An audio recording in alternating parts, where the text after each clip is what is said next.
So I have no idea what the fuck this game is, and my mic has been muted this whole time.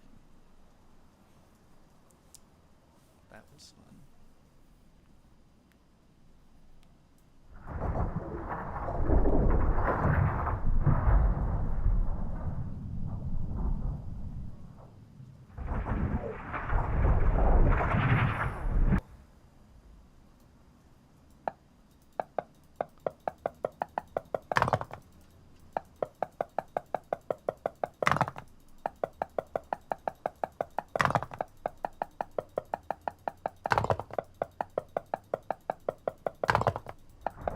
This isn't Hades, I apologize.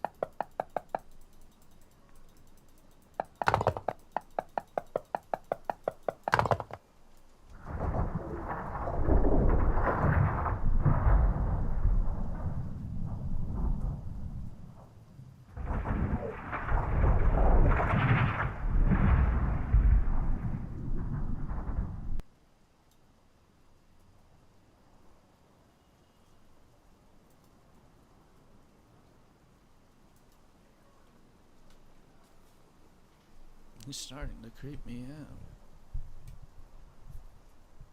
Now I just need to put... What is going on over here? Where are you? I'm literally in the middle of nowhere, alright? What do you see? Well, not much. Is this like a text message chain? There's this machine here.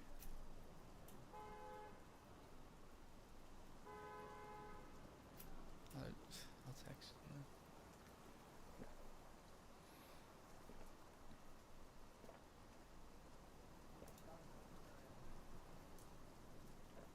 Yellow block.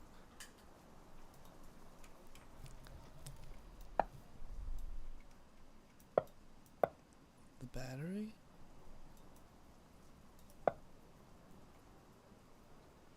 What? What?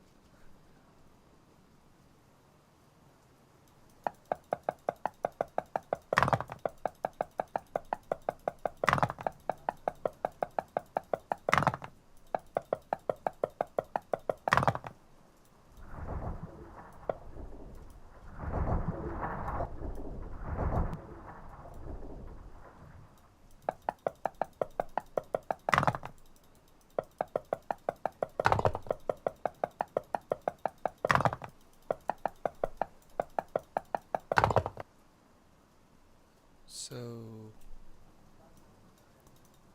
What? What the fuck?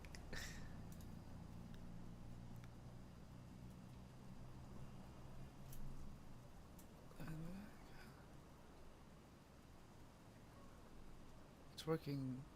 It just created something. A huge black cube. So smooth, I really want to break it. Are you high?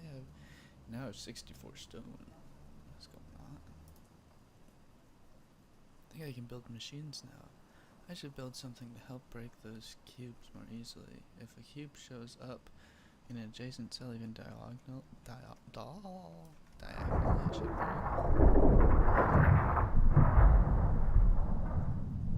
Oh, there's the other colored stone.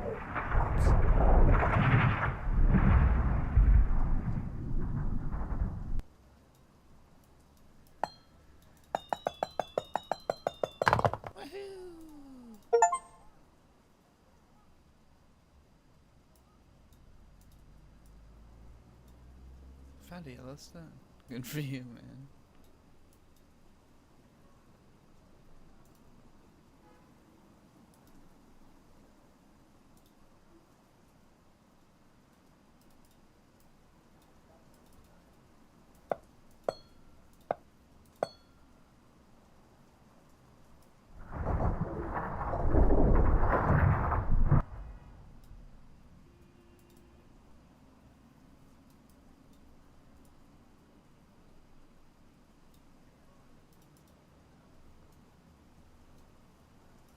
How do I use this?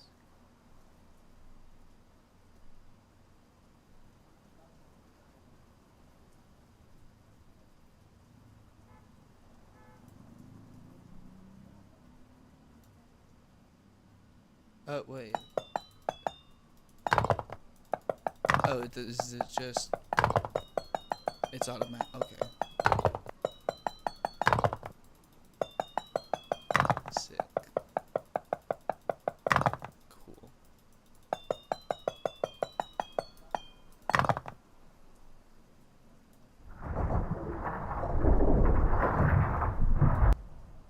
What's that here? Check this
Wah, wah.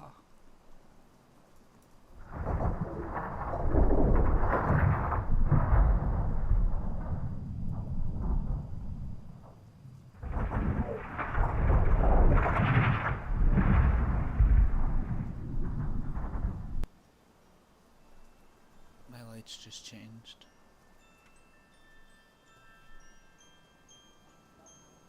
What's going on?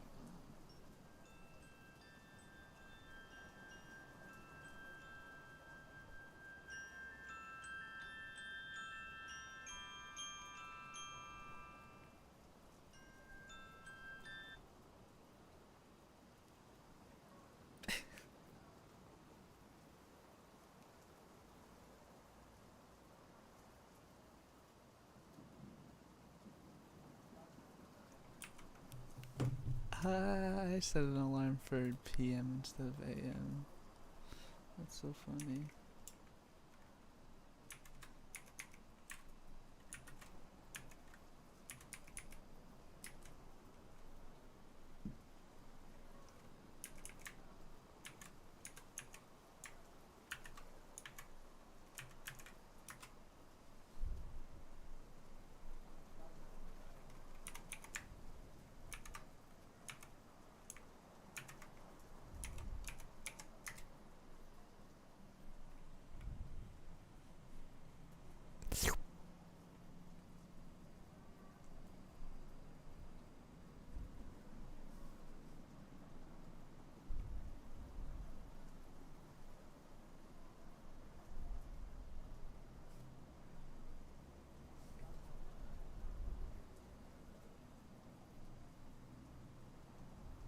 Cool. That was lame. I'm sorry.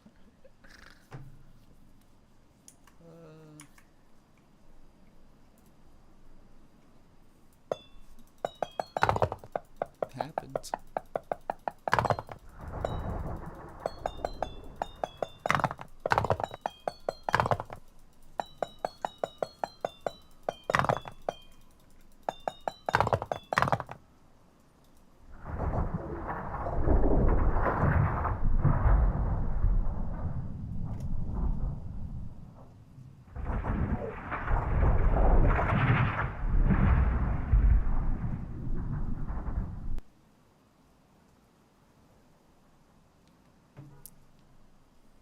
That's better.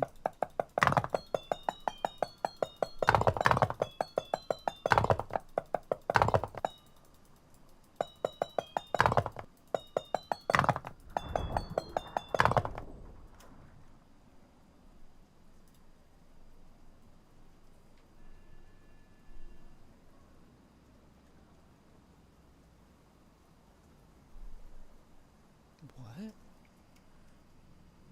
prevents the cube extracting machine, but I don't have that.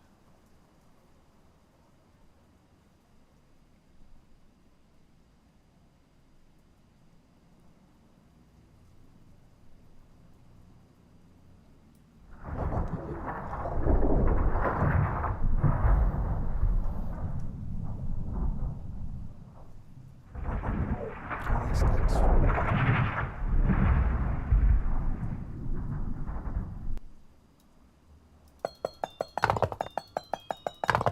I think I'm done.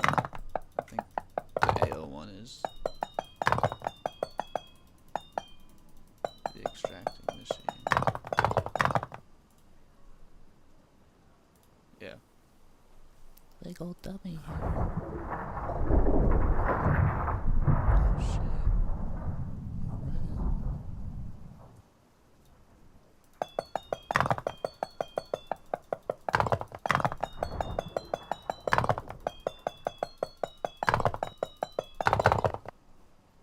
Okay.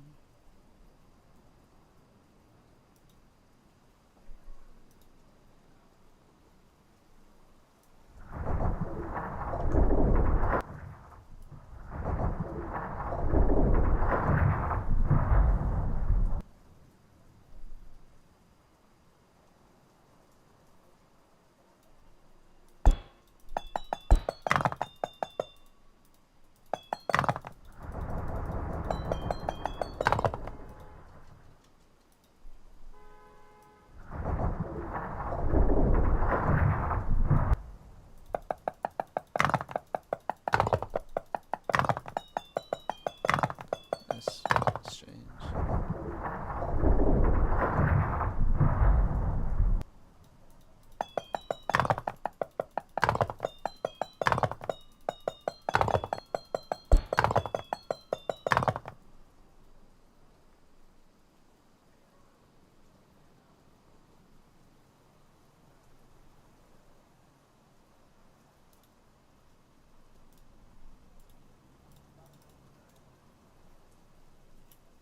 This is so weird.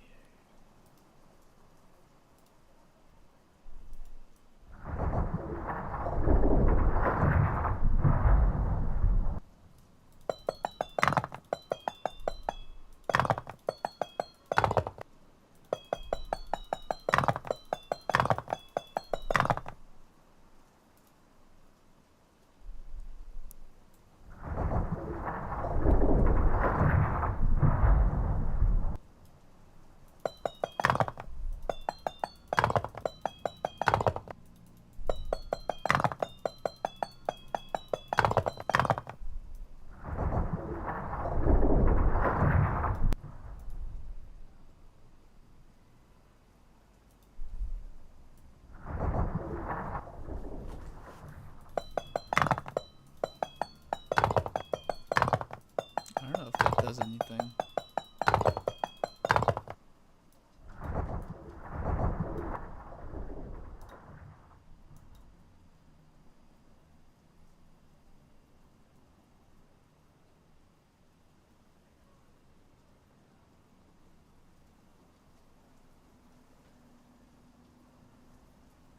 What?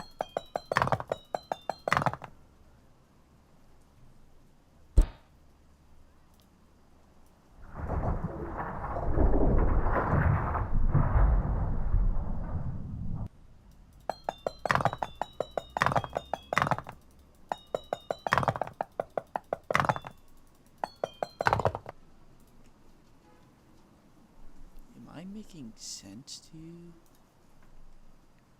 What the hell is happening over there?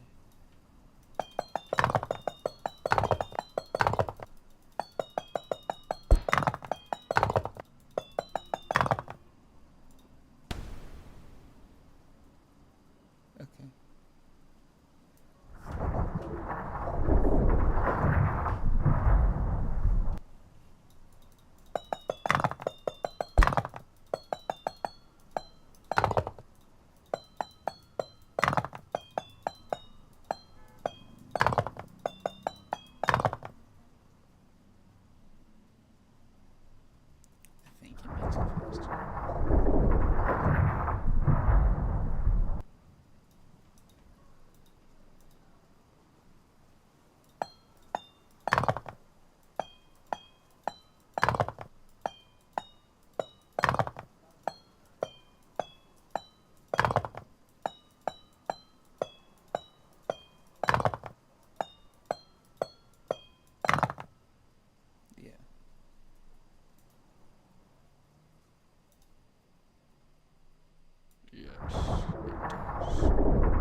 Now we're lost.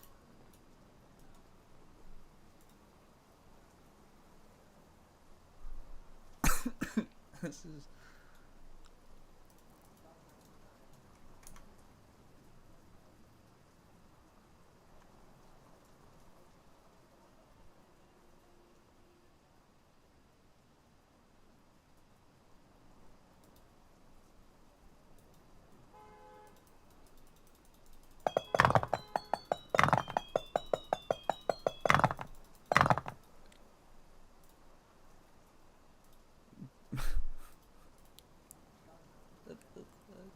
Big tip if you ever play this game, don't fucking move the camera away from the people.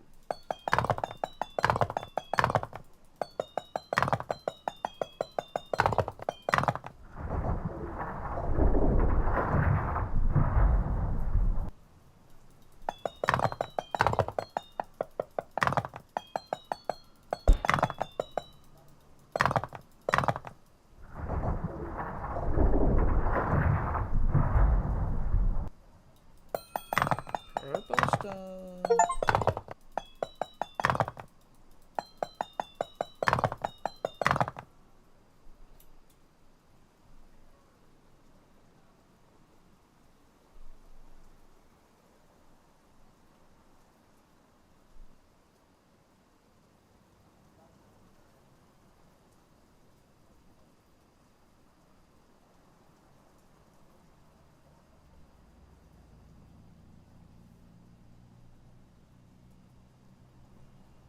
What?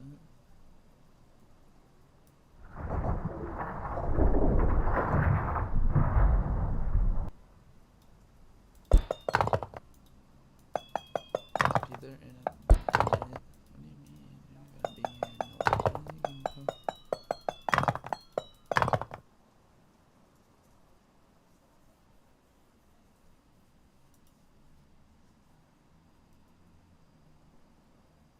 Behind tall machines.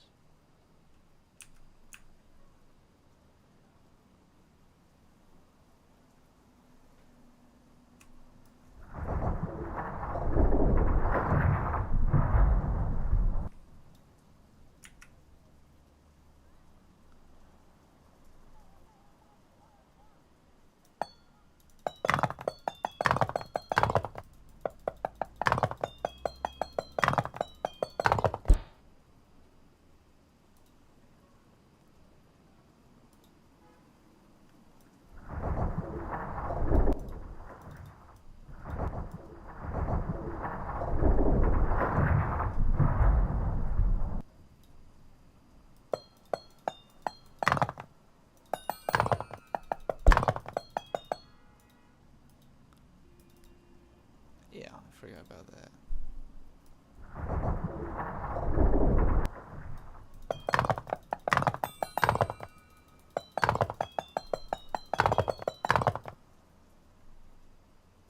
Ooh. That's not bad.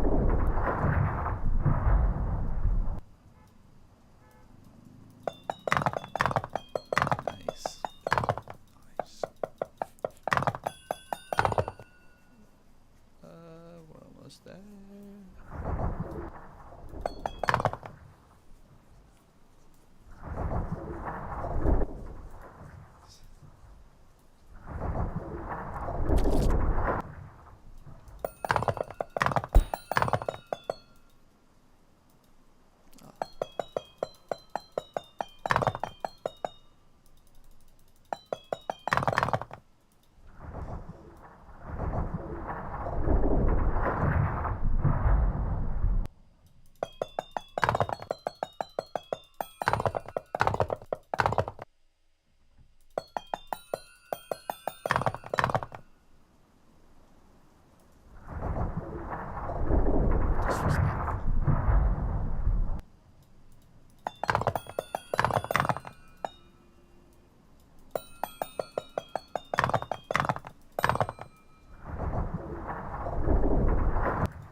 Why would I want to destroy the machine elephant?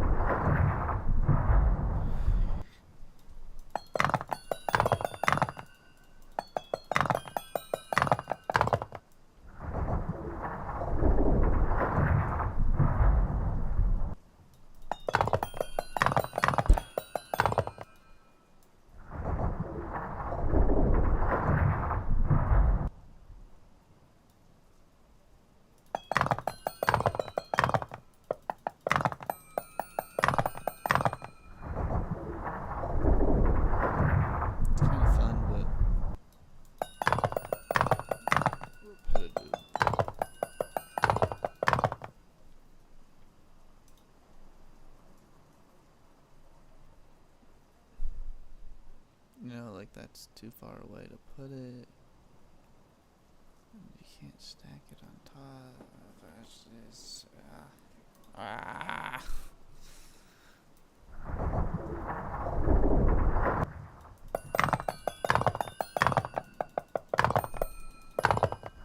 Hope it was both banana again.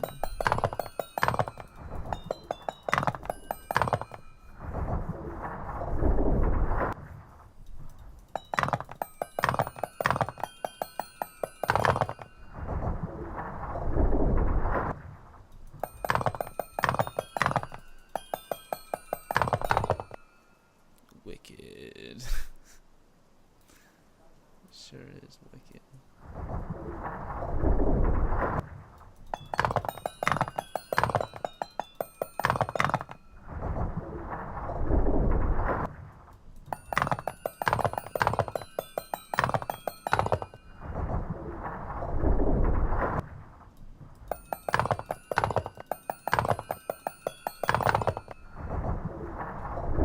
This is like weirdly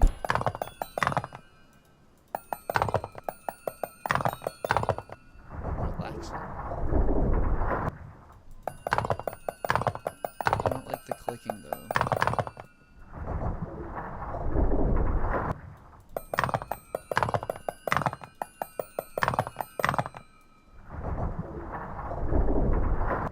You know what I mean?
Uh-oh.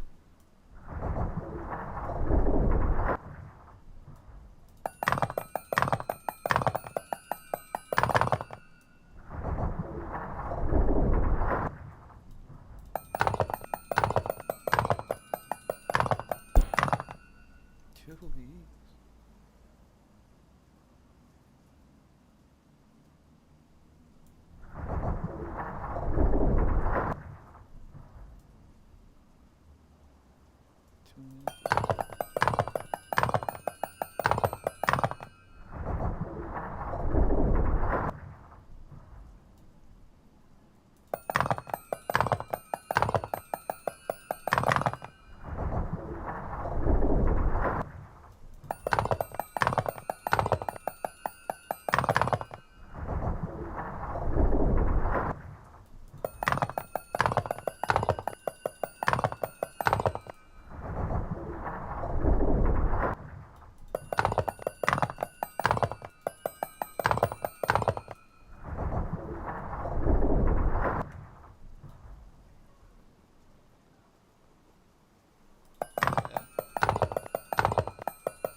you say, man. I don't know what you.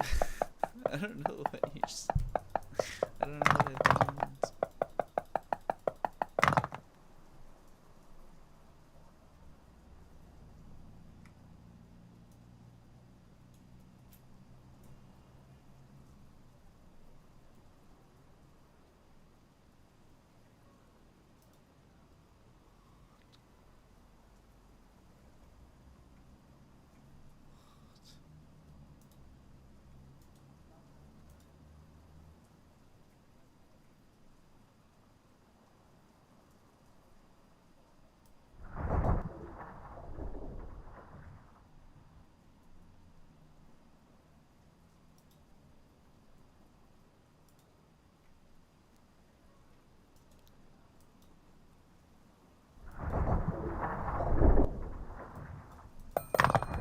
Nice.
I can't play that right now. It's way too not complicated, but that's way too much for me.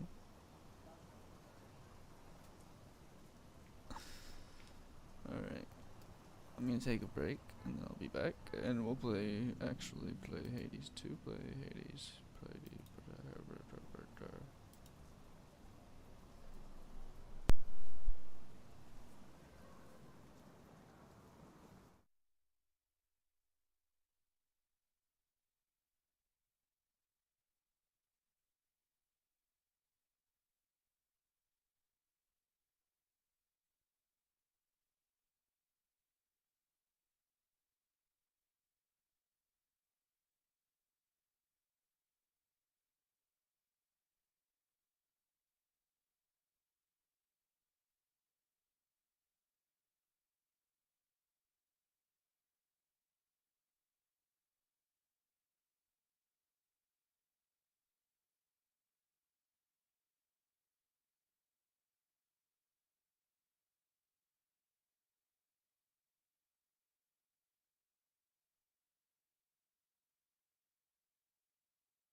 Ugh. Get up, Mel.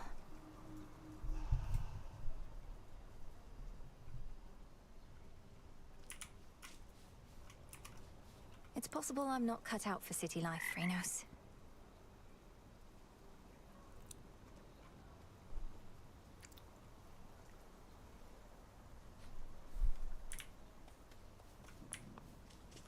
Fear. I'll keep an eye on all your stuff while you're away. Moonlight guide you. And the sun bleach your bones. Interesting.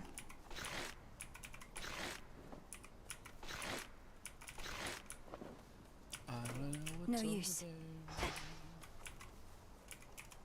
Moonlight guide you, Shades.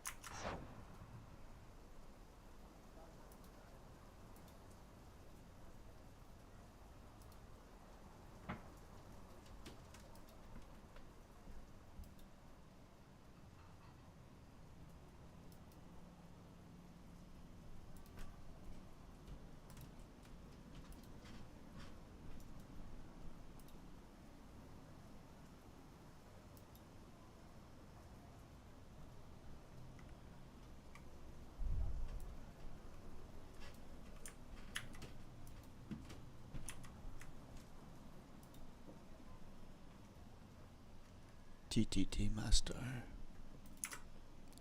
What's good? Not playing TTT, but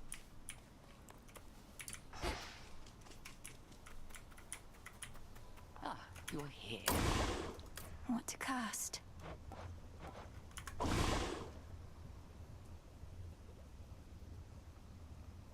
no. Broker? Am I supposed to remember you? I'm so bad with.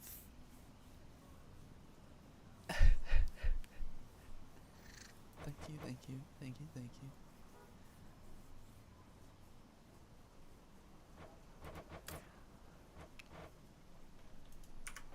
I'm really bad at remembering people. Like for 100%. The first few times I saw you out there, I figured you were just venting your anger. But you keep heading out night after night. You're determined, but you're going to get caught. Not if no one says anything. Besides, Hecate likely already knows. She isn't dense. Just letting me learn whatever she thinks I stand to learn the hard way. Works out for both of us. Hell, yeah. Fine. We're both learning a lot, I think. But I don't intend to let up on any of my responsibilities just because you're trying to achieve what I've been tasked to do.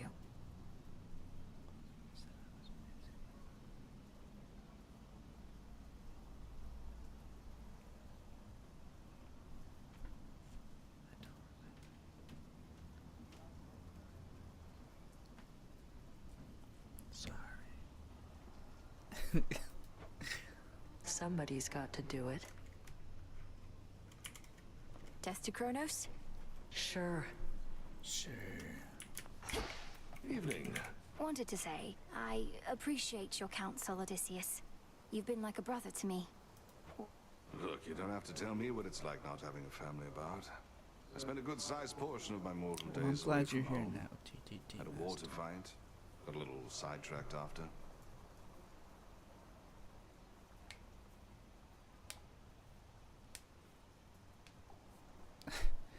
Thank you. I Sidetracked. appreciate that. Headmistress says that you spent many years at sea. Some of them in the company of goddesses at that.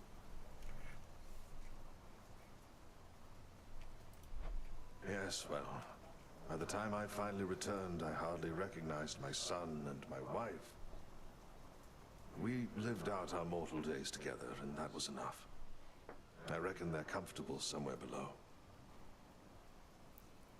I don't know if I'll be popular someday, but I appreciate you saying so.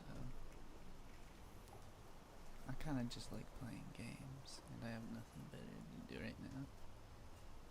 Me, I'm old, bro. You haven't seen them. 25. What happened? Penelope and I drifted apart. Happens with mortals sometimes. And it How old happens are with you? shades, too.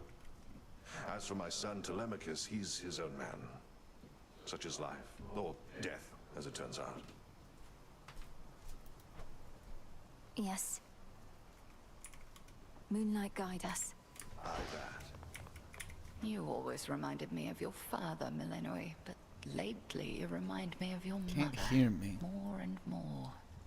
Concern for others that you sometimes show. It can be an exploitable weakness.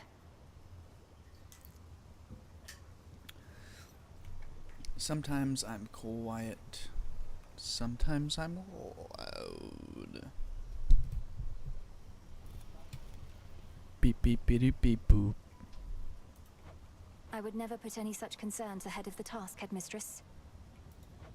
See that you don't. Although my remark was not intended as admonishment, it was my honor to have known your family. Even if They'll be avenged.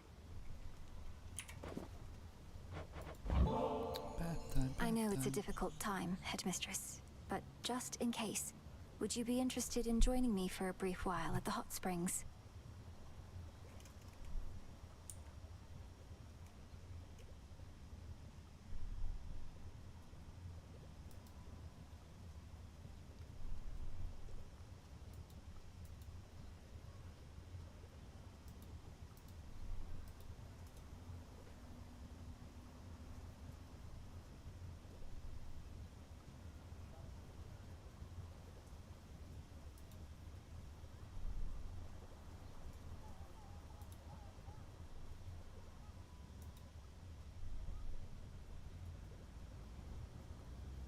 What about now?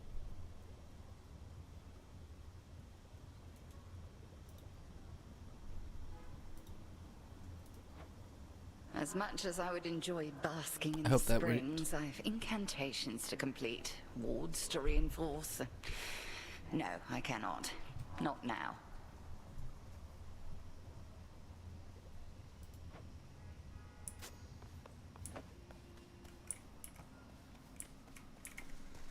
There.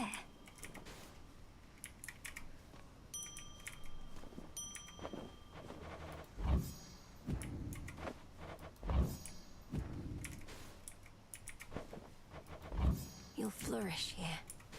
Plenty of room to grow.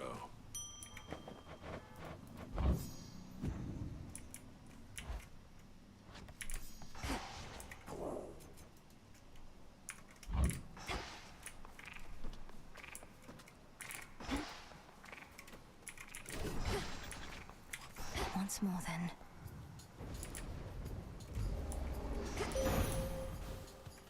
I call upon the moon and draw you down. I have arrived to join you at the outset of this cycle, to illuminate each step along your path. The path only appears familiar, so take care. Your choice? Phase shift. Thus we are bound.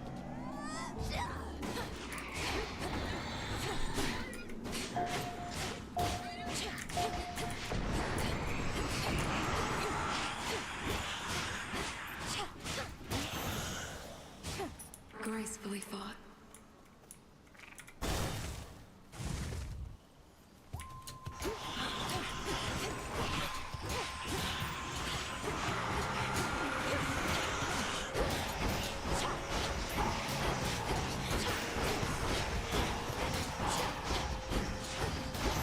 Need to recharge.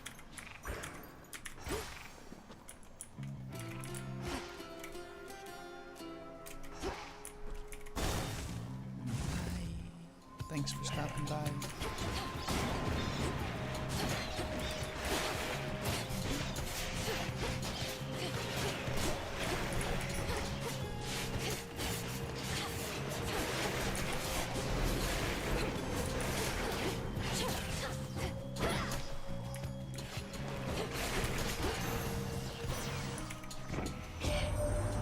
You're a little easier to spot with twin torches in hand, though yours don't seem to cast the customary kind of light.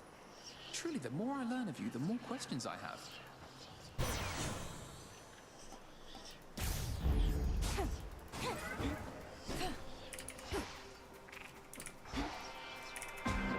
ready.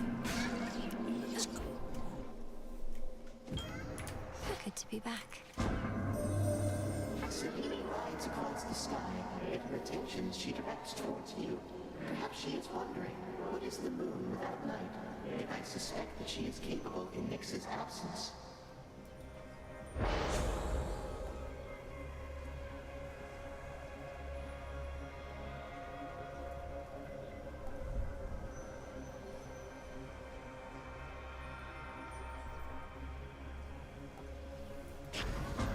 Greater strength. You now are changed accordingly.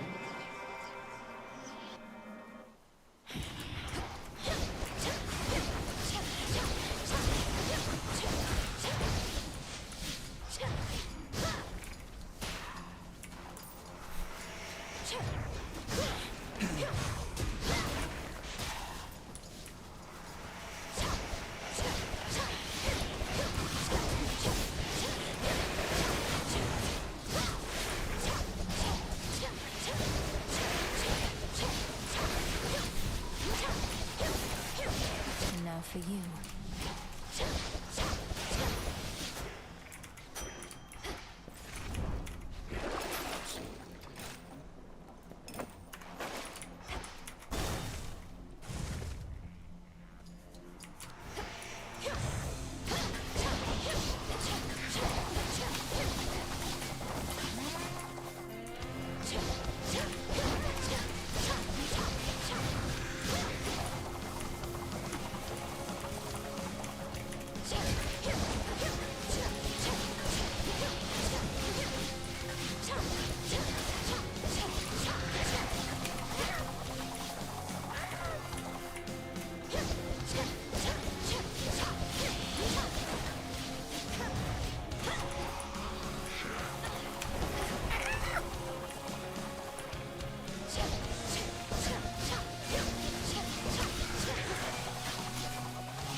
Some of the glade.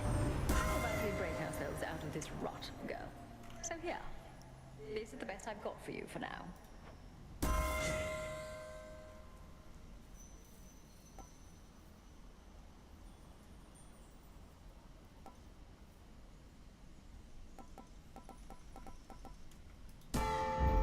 By her grace.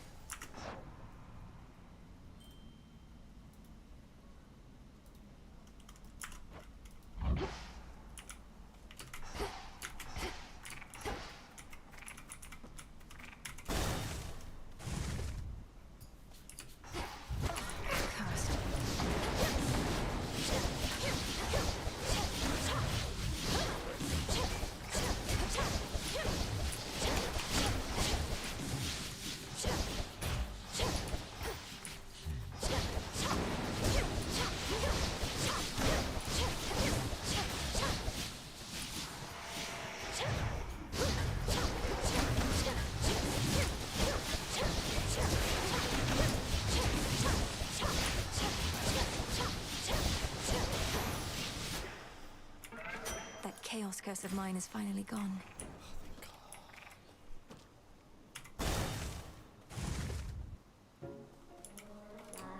Come sit and rest your wings. You're growing so tired flying. Oh, how fares the big witch, by the by, my friend? I often see her in these woods, and every now and then she says hello. Makes time for little old Arachne. How ungodlike of her. Headmistress seems as steady as can be. It's strange. Her confidence in my ability is one of the greatest sources of pressure that I feel. And why ever not? I'd always want to hear the honest truth from you. She's a smart one, no? Likely she knows that something's off. You ought to have a little chat.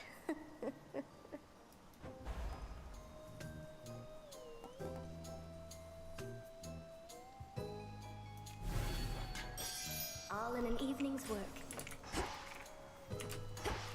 No mistakes.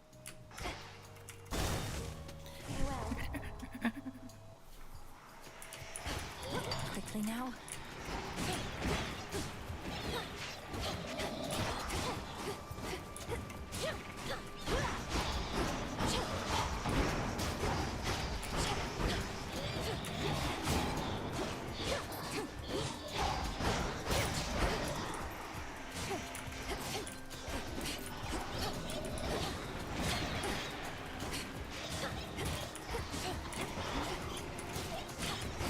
You're free.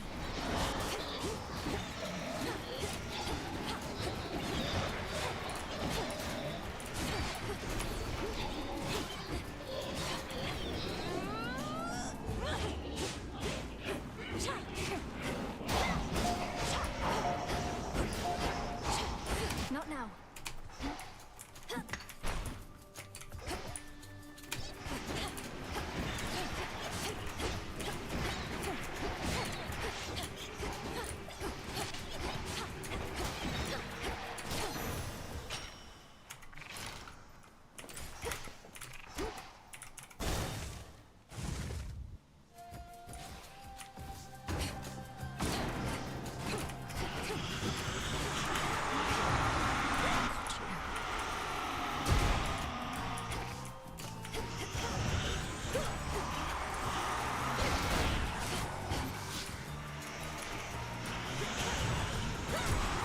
My outfit.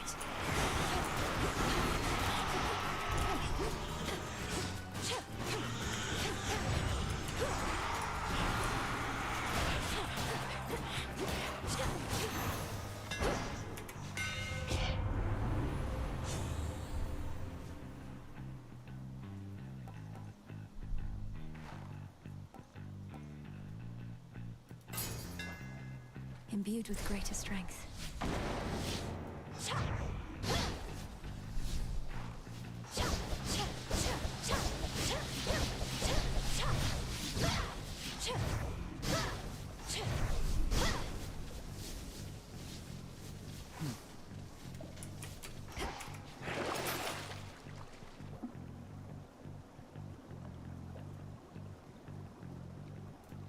Should be useful.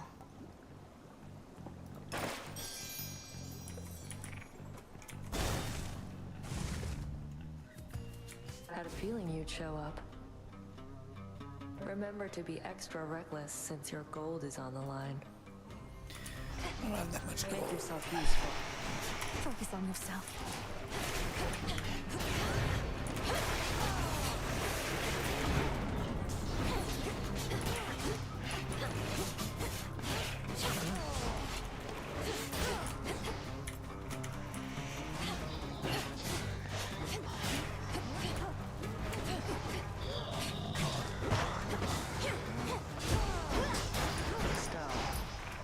You stop,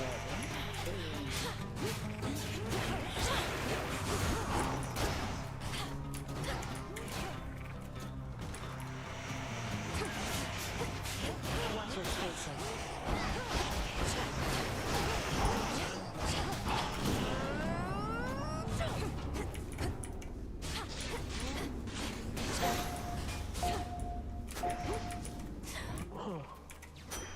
Fair is fair. Across the fields of morning where the path descends to Tartarus. A monstrous creature there. Do you know what... It's a problem.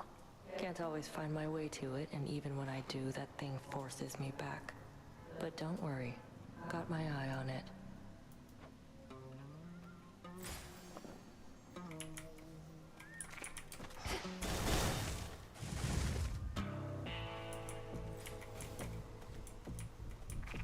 It's Charon.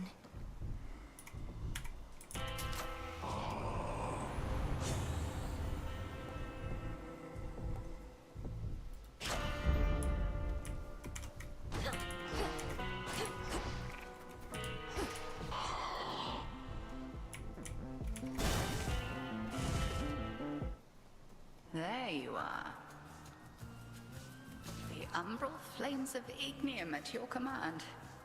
You use them in your own way, not merely copy my technique. You always said once I was ready to brandish the flames, that I would wield them with my intuition as my... Just so. I always favored these old flames of mine, but As to whether you and yours truly connect, we'll have to see. Crossed flames awaken.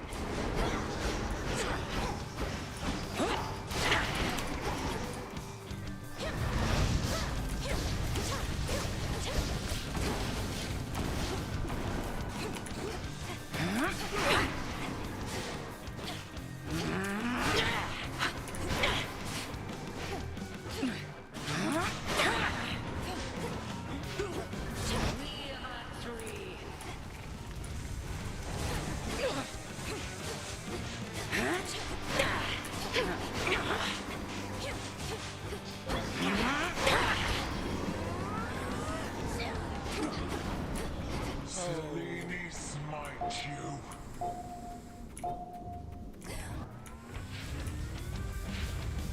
Once more with me, sisters.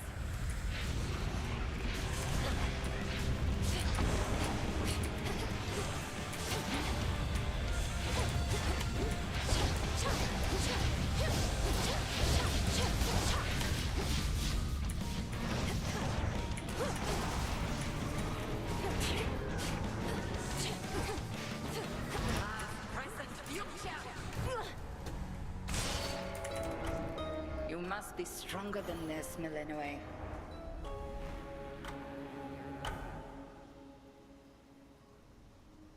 Oh, she's strong.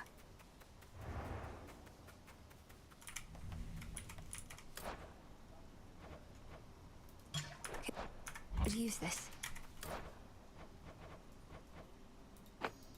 Here are the bones.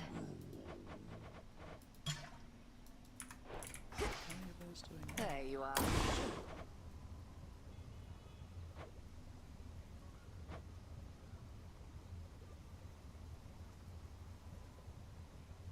fuck's up the pantry?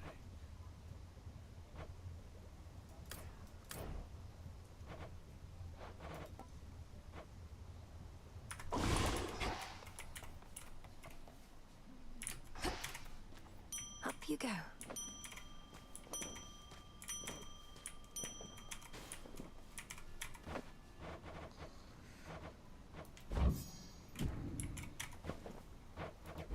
Take all the time you need.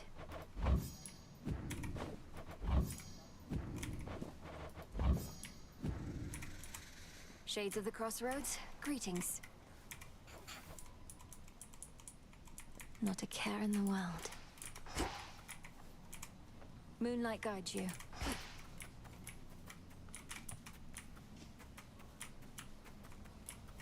So then, were you ever certain you had finally met your doom? Or did you truly think there was always a plan of escape to be discovered, no matter how dire the circumstance? Well, to be quite frank with you, Moros, may we be informal thus? I had the hardest time untangling myself not from near-fatal situations, but the arms of certain goddesses. My greatest weakness, looking back. Ah, indeed. But how was this a weakness? As I understand, your wife Penelope stood by your side despite your indiscretions. I trust I do not overstep. I know this can be a sensitive topic with those from the surface. Penelope stood by my side, because I only told her so much about my indiscretions, as you call them. Then, when we reunited after death, I had to tell her the rest. She had spent her best years awaiting an unfaithful man. I see. After everything you'd been through, did your relationship end in an amicable way at least? Surprisingly enough, it did. Headmistress, there must be something we can do for Arachne. Her curse torments her. What use is our craft if we cannot ease a friend's suffering? Arachne's fate is not yours to undo. It's a matter between her and Athena. I suggest you leave it well alone. How did you know it was between her and Athena? I do not care for your insinuations, Millennium. It's well known, that's why, Millennium.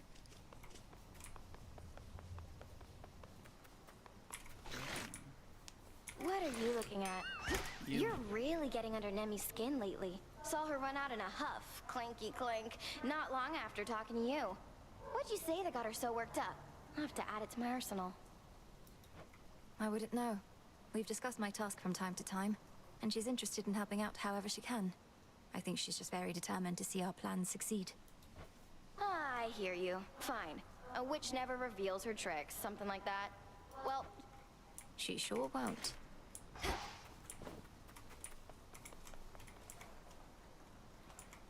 Cheers, Mixer.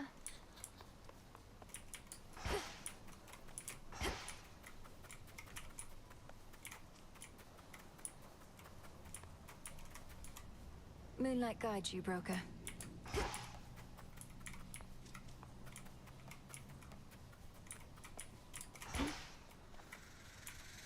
Rest easy, son of Nyx. Take all the time you require.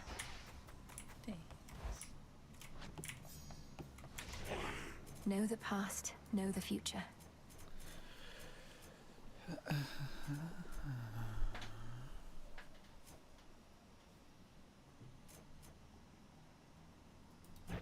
I lack the grasp for this.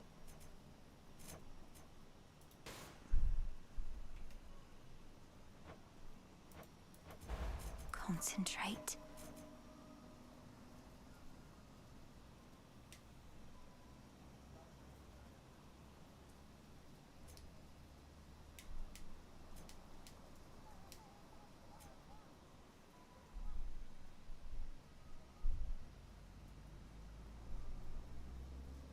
Thought I had more. Jot it down. I thought I had... Did it not just say I had time? Did I... Oh, I Don't did have buy enough. that. Okay. Well, why did it... I don't know. Rada.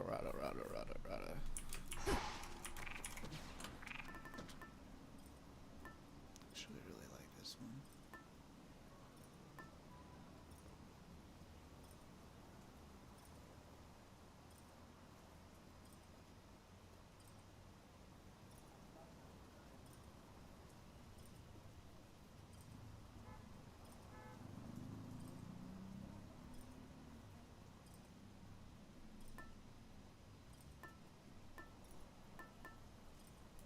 Sure. Gonna really cheese it. And what are we to do? Merely stand by and let the town have its way? Sorry, To the mountaintop. This is for you. I draw you down, O moon. Lend me your light. The dark of night begins, as does your task. And I am here to usher you into that dark, toward inevitable victory and death. Behold. Drink deep and persevere.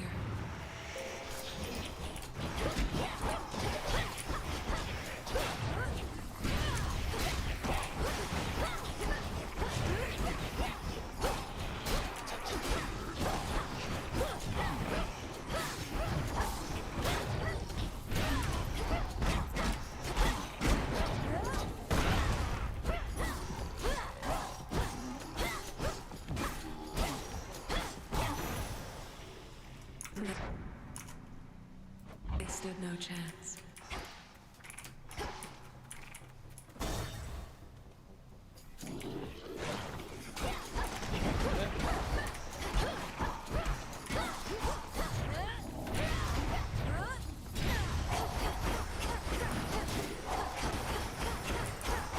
Laughable.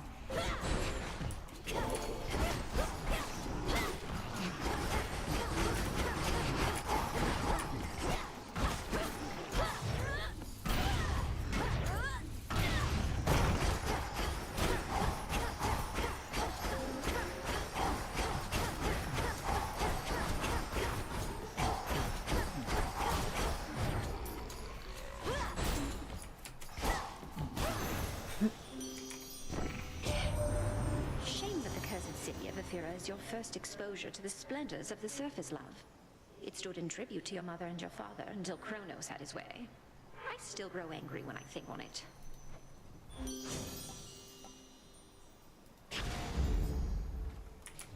The valuable is near. Good find.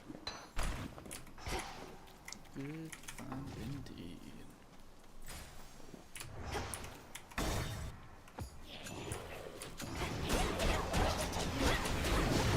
Pylon destroyed.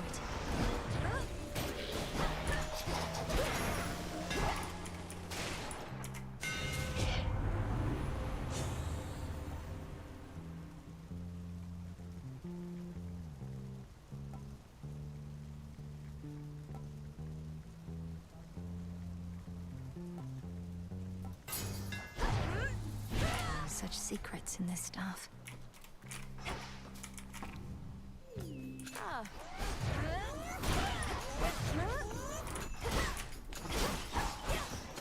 I guess it's more for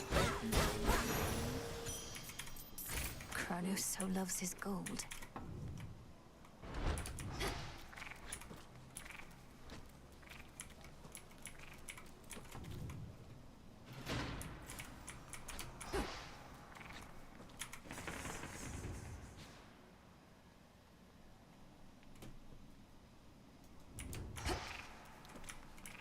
The barrier's weakening.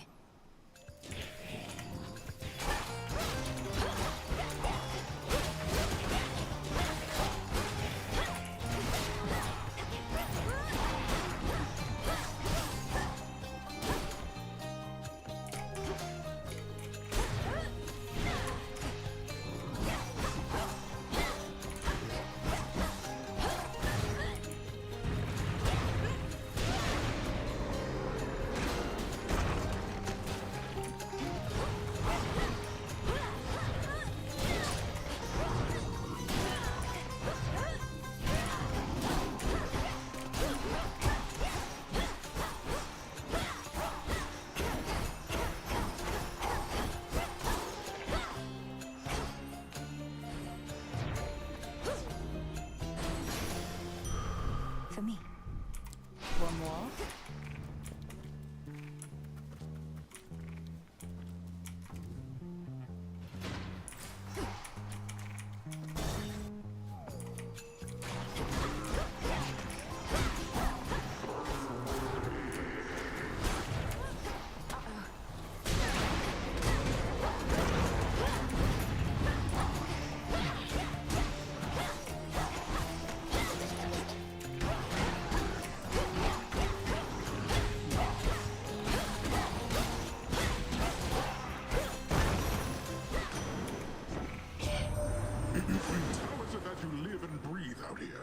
I thought your father's line was doomed to linger underneath the earth, something like that. Ah, how the times have changed.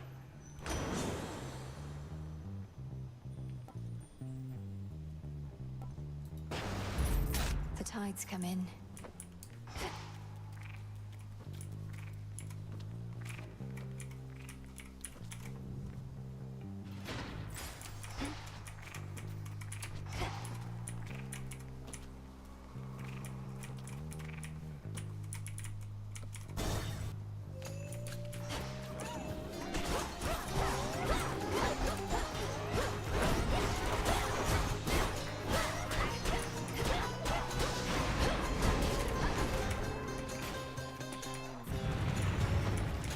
Excuse me.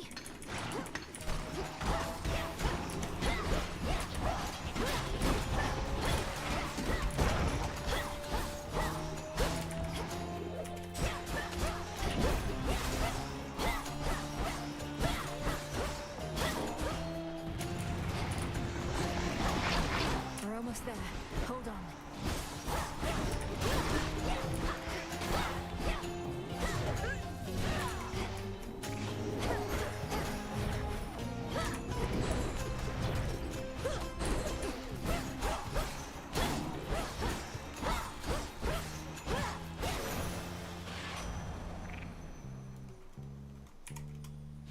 May moonlight guide you.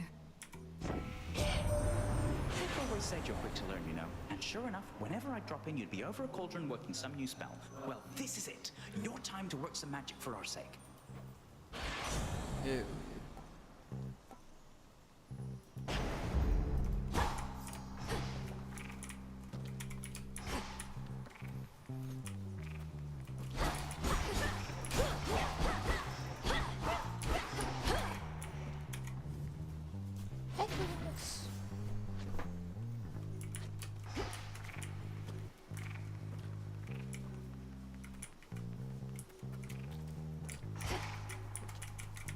Won't open.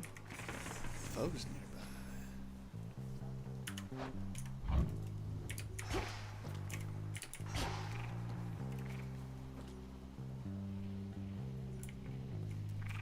I'm sorry. Listen, I didn't Should die stay out twice. of their way.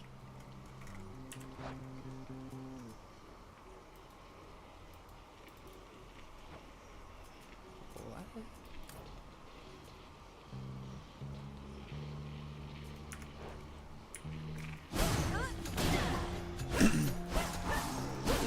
Twice? What? No. I didn't die once. Some shades are getting out of there. Our labours never much as I'd love to have. Just a couple of these left.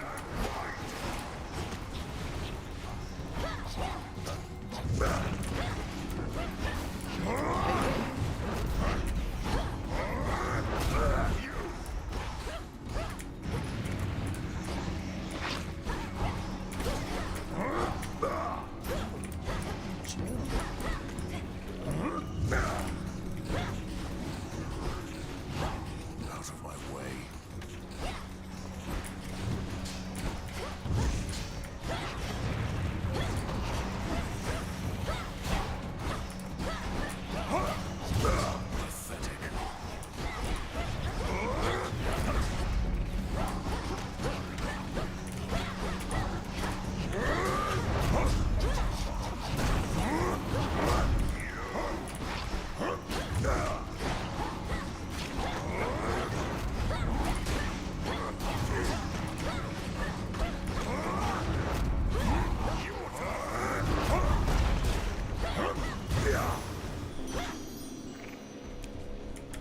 Olympus, I accept this message.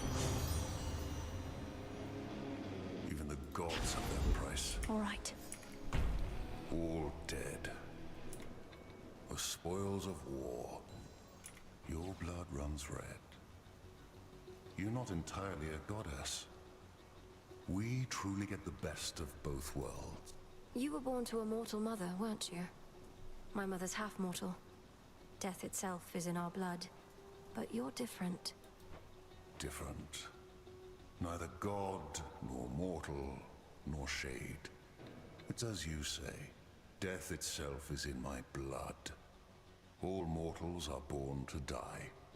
I was born also to kill. You never saw me. I did.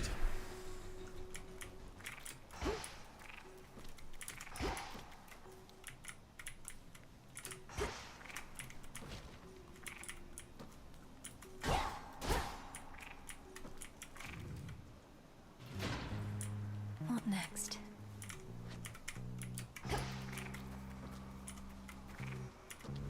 Okay.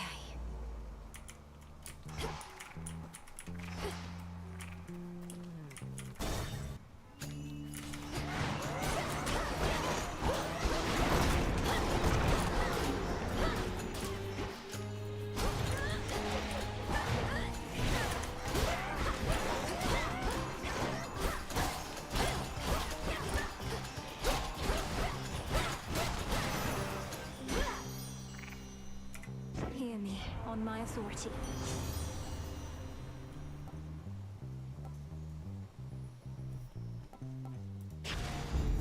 This must be love.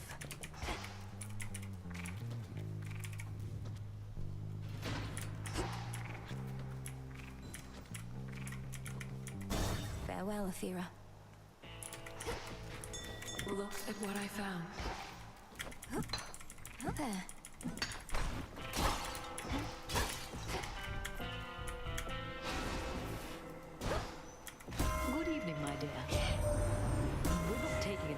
this girl. For instance, we are not above having our blessings transported like common parcels, if in so doing we ensure your victory and ours.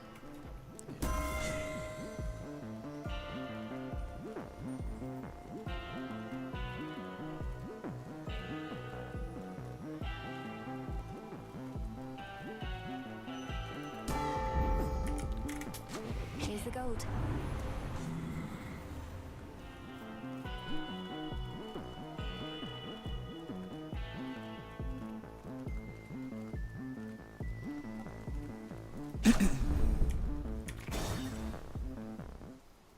Somebody's there.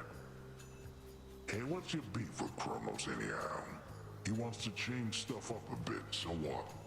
Life's hard up here. It could be easier. It won't be. That town back there, as you call it, would have been bustling with mortals. Now it's a festering necropolis. All thanks to the Titan. My sheep, they're glad to be alive. No complaints. But individuals like you got too many ideals. Best I...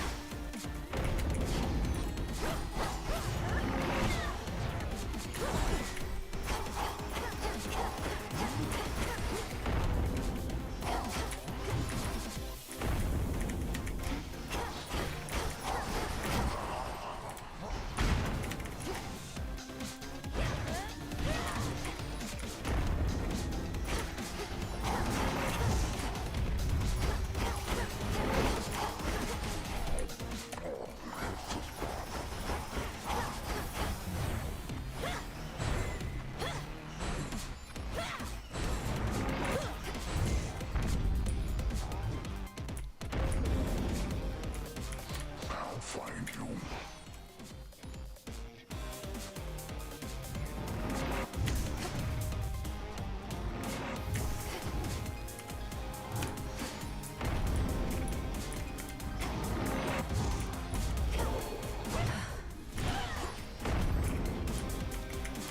Couldn't have gone far.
A gift. A gift, yay. It's terrible. There is an old adage which goes, one would be wise never to strike a sleeping cyclops, and instead carefully walk by. But at times, exceptions must be made. I might make one of those exceptions now. So tired.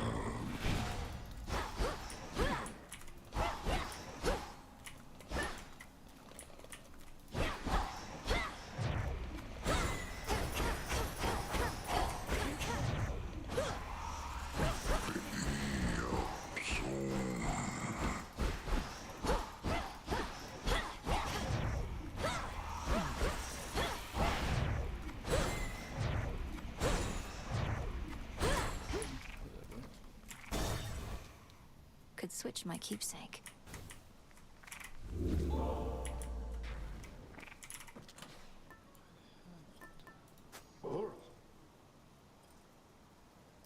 The sash.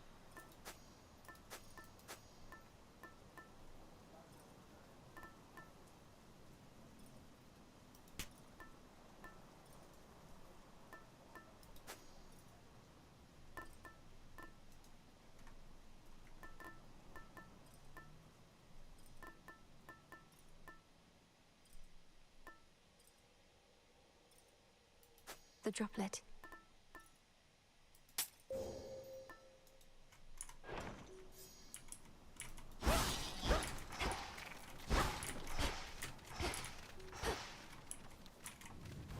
Hershey.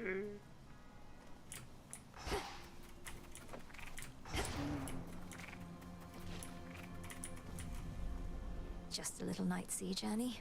What's to fear?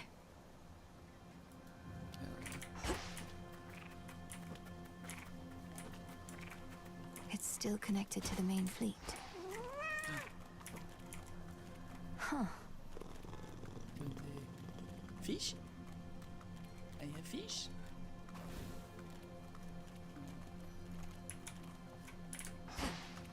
Oh, I probably ate. There's tons of fish on the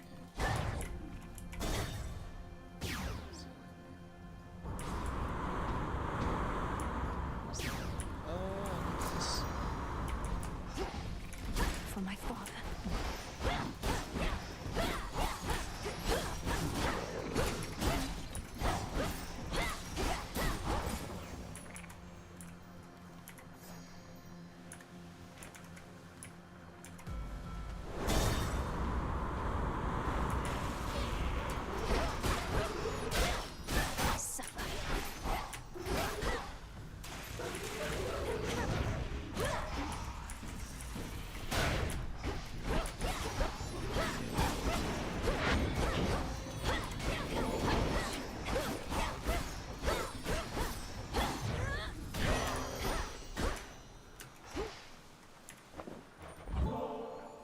Great Aphrodite. You must get... Why, this is wonderful, and also quite impressive. You already know our ways. I must return the gesture, so please take this. I insist. I can't say no to such a lovely gift. Olympus, I accept this message. Ellis here too. Thanks for subscribing. Or following. Thank you for following.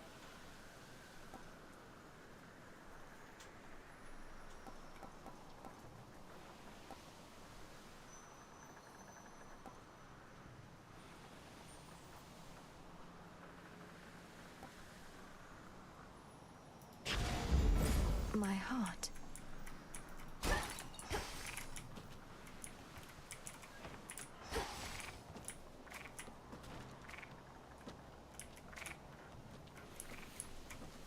Need to get closer.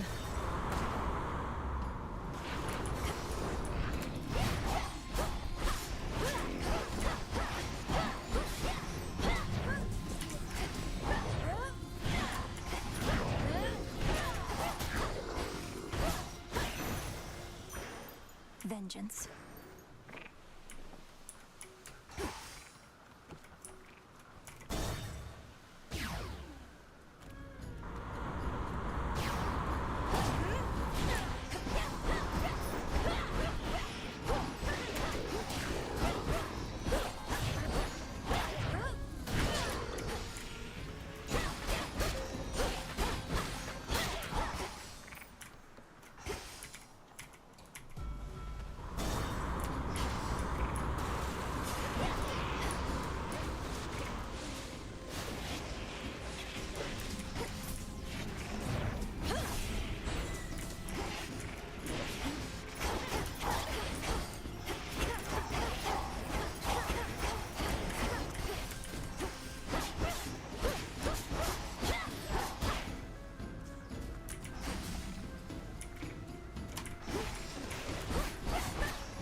What are you doing here?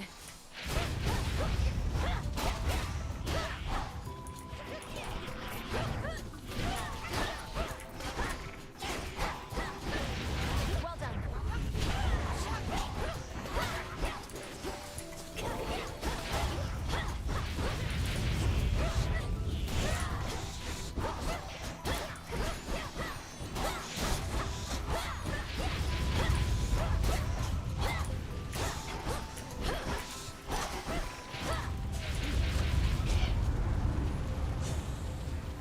Evening.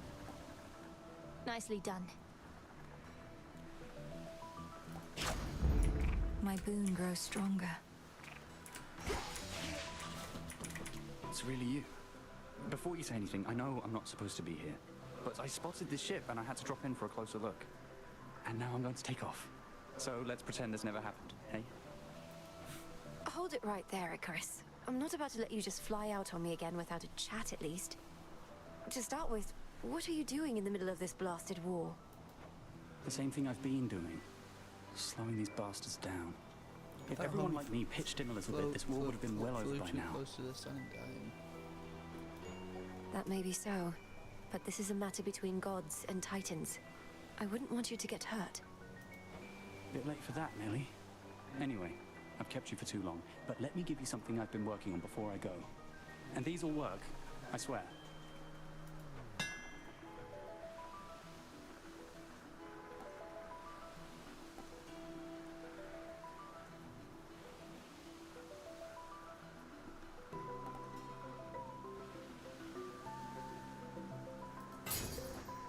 You won't be disappointed. Thank you. Bye for now. See you.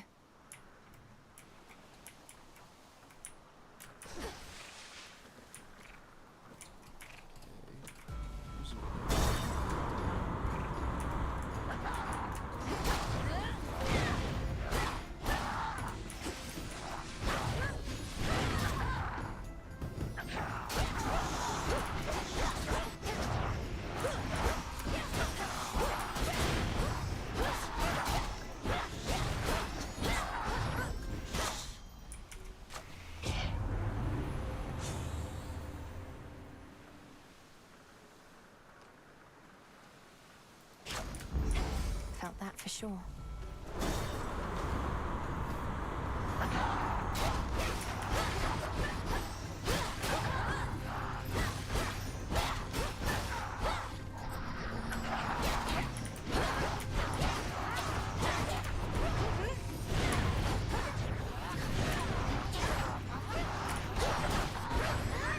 I can't.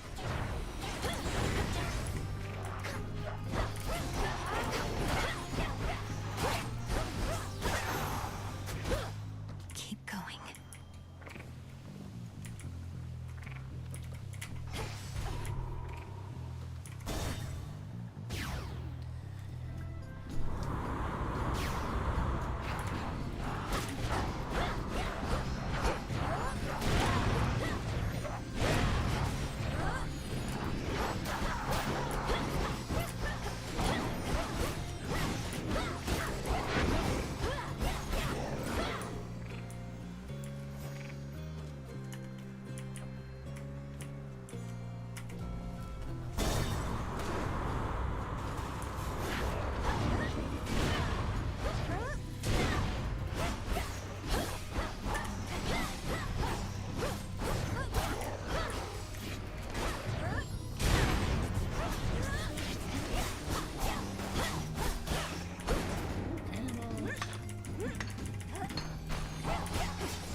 Return to Shadow now.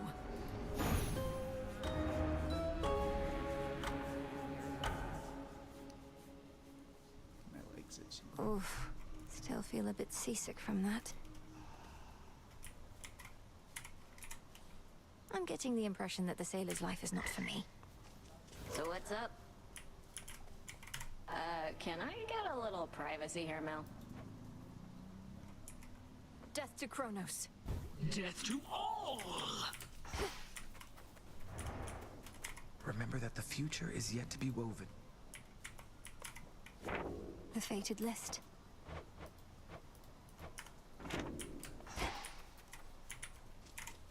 Vengeance for my father.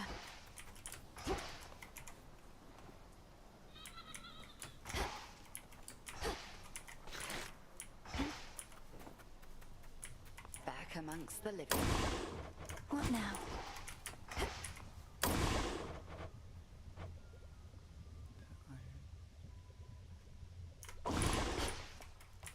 What?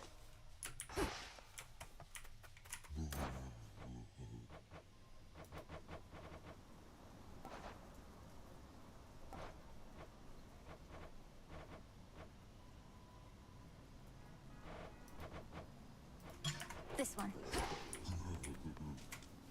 Even Mother Nyx's weapons favor you. Always thought the nocturnal arms would wake for me first.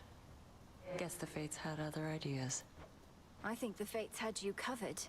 You're the bearer of Stygius, vanquisher of heroes, gods, and titans. Seems it was due for a long break. Moonlight guide us and all. Fine. How was it sailing through the rift of Thessaly, goddess? Sometimes I long for my past days and nights at sea. I feel I could remind you at this point. Kronos has this vast fleet of ships drawn from the very depths, drowned crews and all. I had to commandeer whichever craft I could. A proper nautical experience then, fraught with danger, mystery. I feel... Well, Kronos could probably use more sailors after what I did to them. Put in a good word for me, would you? You're ready.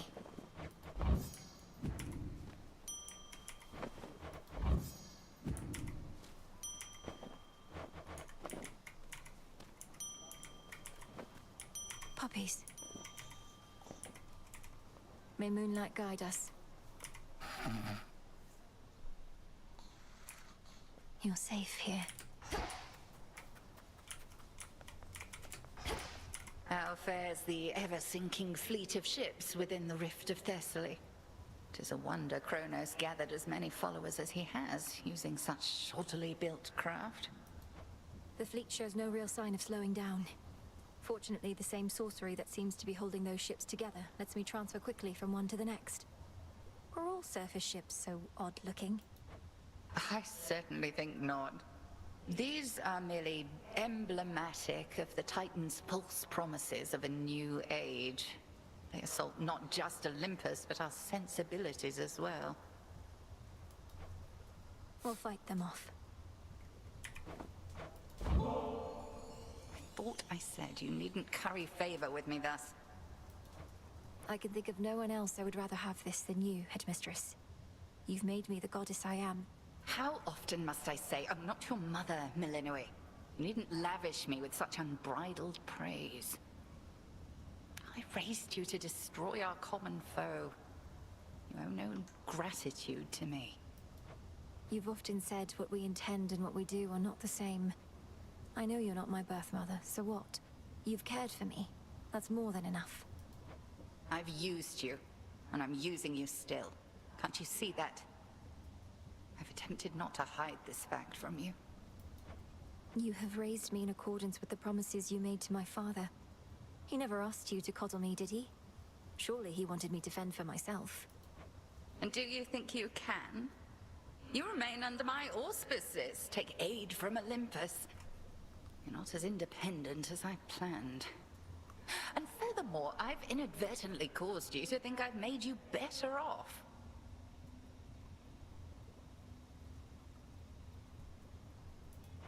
I believe you have. I know no other way. It fills me with sorrow, knowing you feel undeserving of the love I have for you.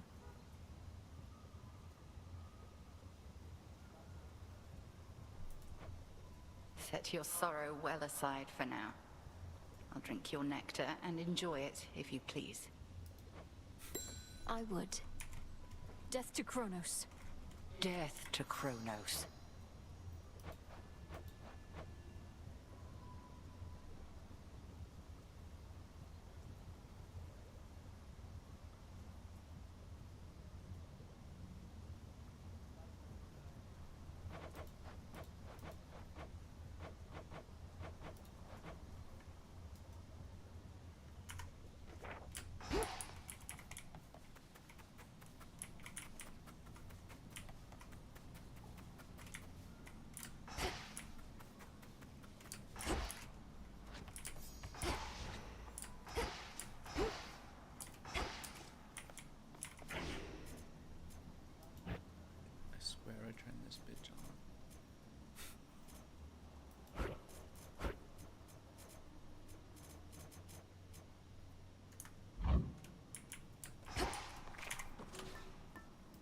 Hey, Laurel.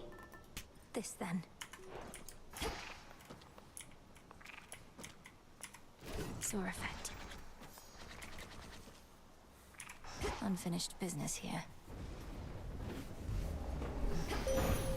I was born for this. I bid you shine for me again tonight.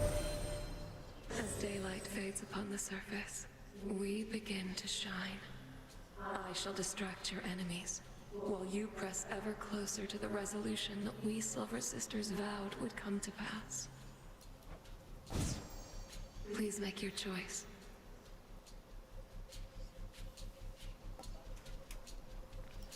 My greatest strength is yours.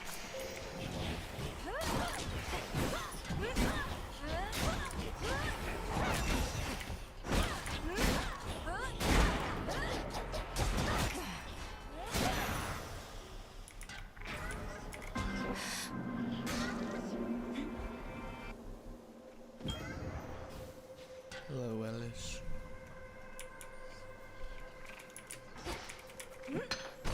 It is yours. Your ability to reach beyond the boundaries that the fates placed upon you proved inspiring to me. After some consideration, I discovered how to call upon you even from the surface of this world. I find it rather interesting there.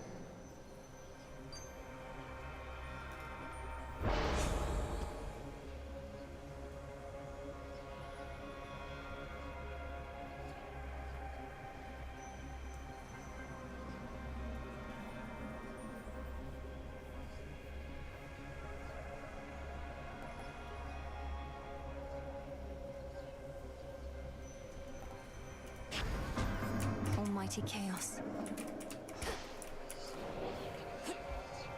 That's not bad. Not much. What's up with you?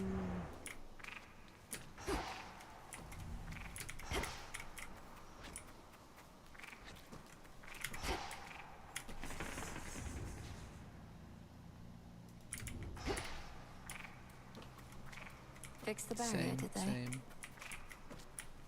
Just chilling, playing some Hades. Too. Boom, boom.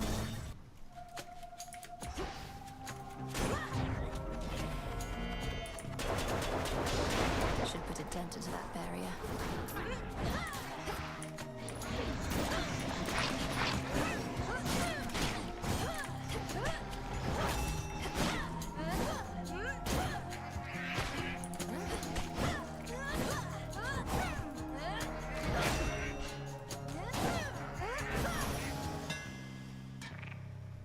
Thanks.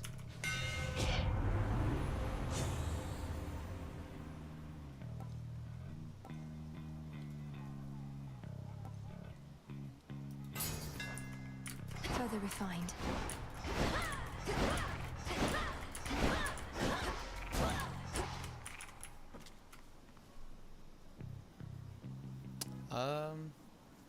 I play a bunch of games, yeah.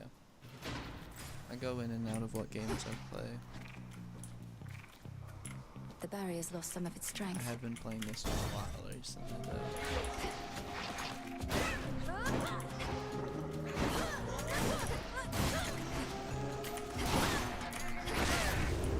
There you are. Artemis.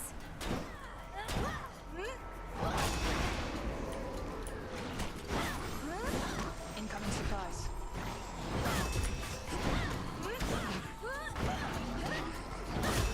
Are you playing any games?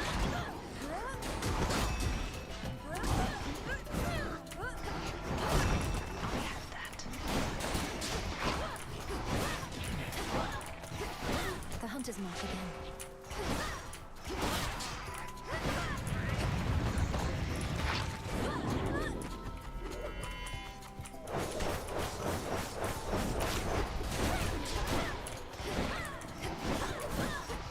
Easy mark. Back. You just watch people? Thought I'd that massive Cyclops Polyphemus. Saw him fast asleep the other night. Then you were able to sneak up and incapacitate him, just like that. I stay far downwind of him myself. That's cool, that's cool.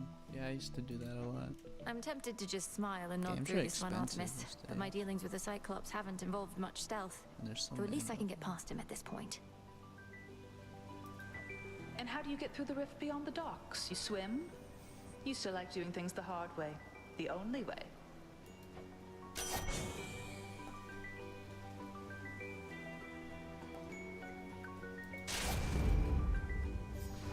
Shall we head back, Homer? Homer. Go in here. What?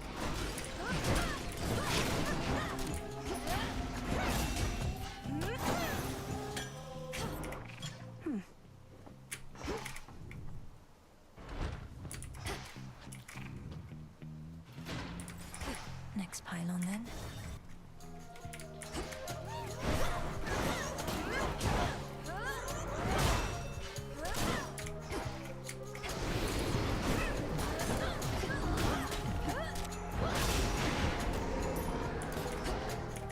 Come on.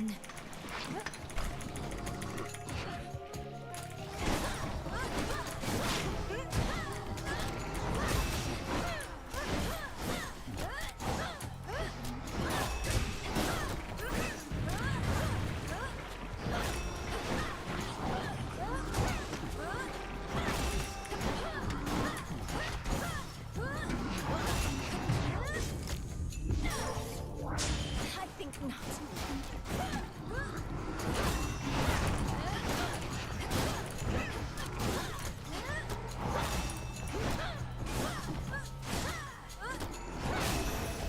I don't know, I have some stuff. Must have been my already here. chaos spoon just then. I like my Waters in the setup Rift of right now. Thessaly. A nautical experience not for the faint of heart. Fraught as it is with deathless ships hell-bent on your family's destruction. May you have smoother sailing there next time.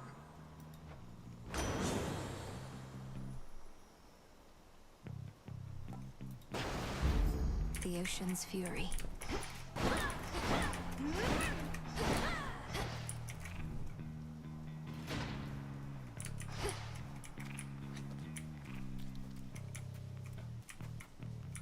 I They're do. drawn to the moonlight.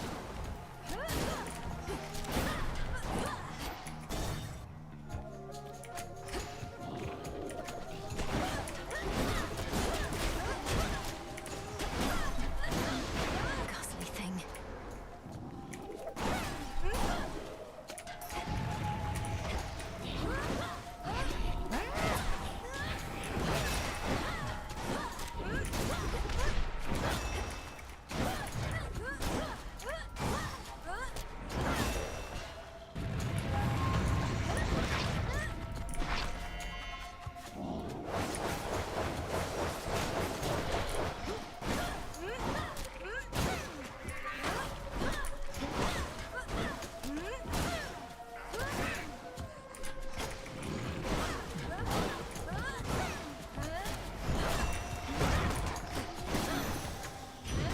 Olympus calls.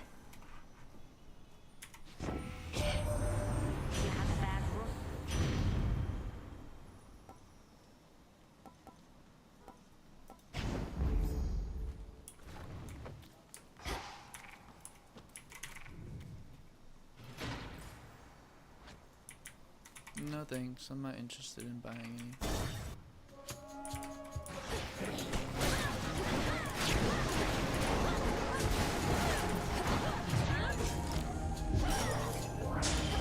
Not finished.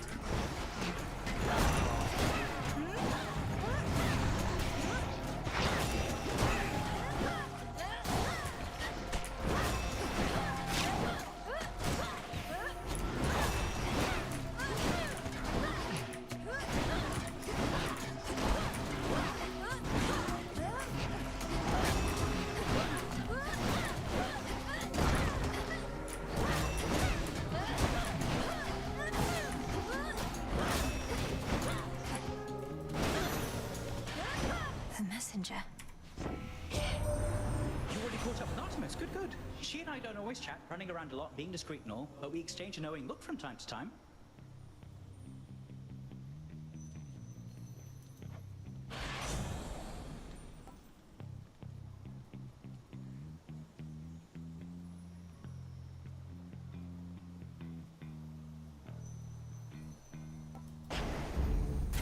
up the pace.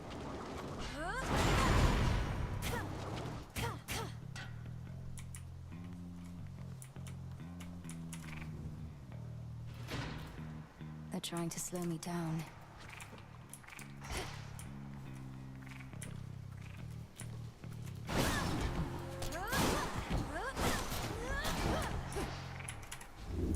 Pure water.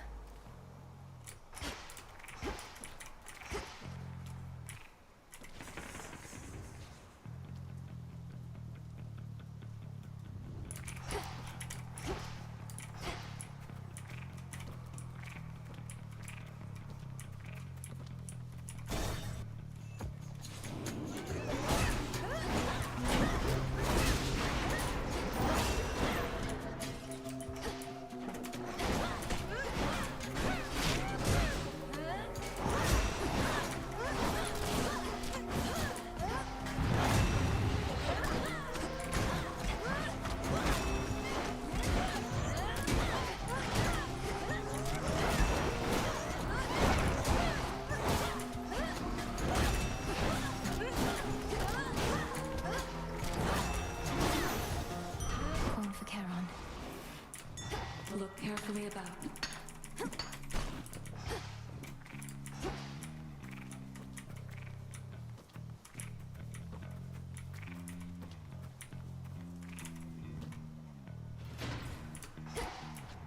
I can get out.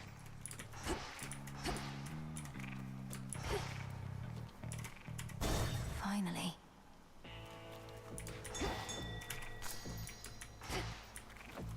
Phrenos, do your thing. See you in the crossroads. You must have had an excess of those golden coins.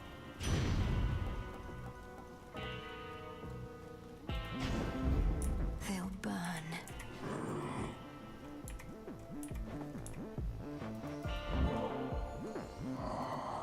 I know you require only gold, my lord. Nevertheless, I wanted to give you something more. I've always found your commitment to the realm and to your... Moonlight guide us.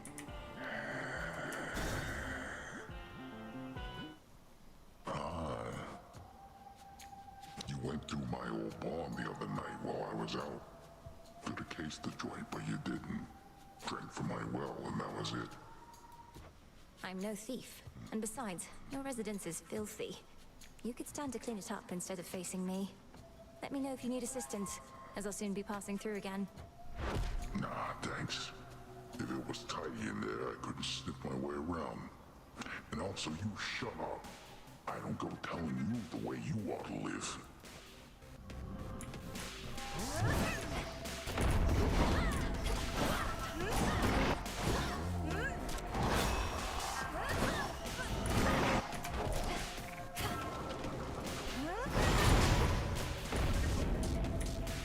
I squash you flat.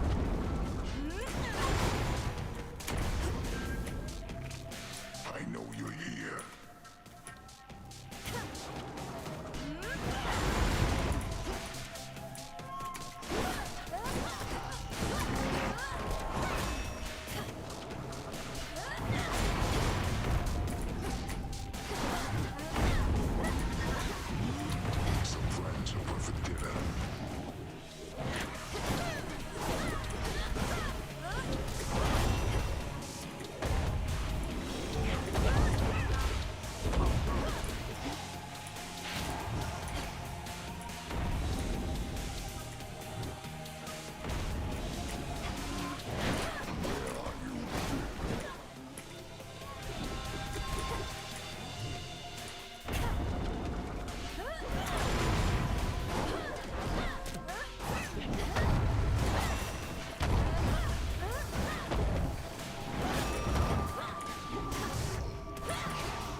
survived all that.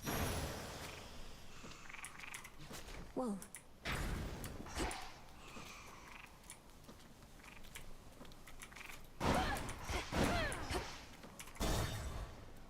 Should switch keepsakes.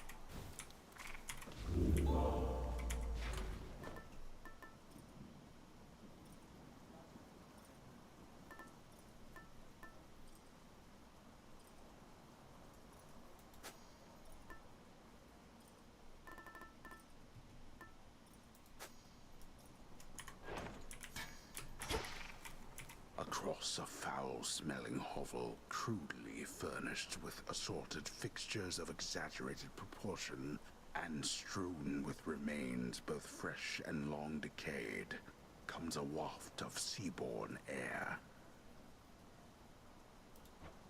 I smell mostly the decay.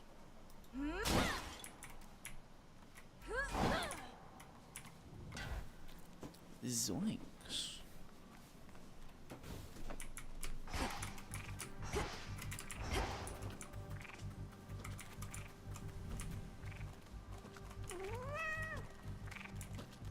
Are you lost, little one?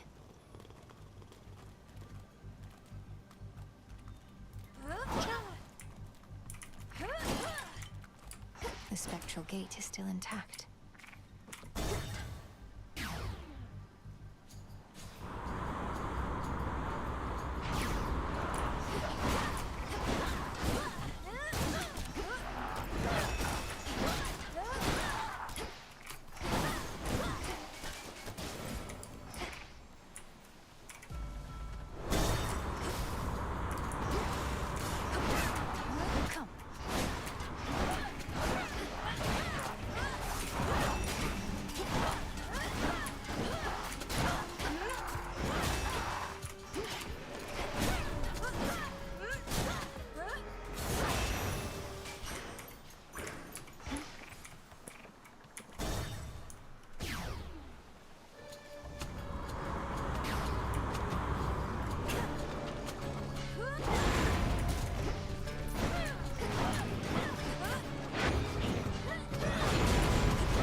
The ship's helm.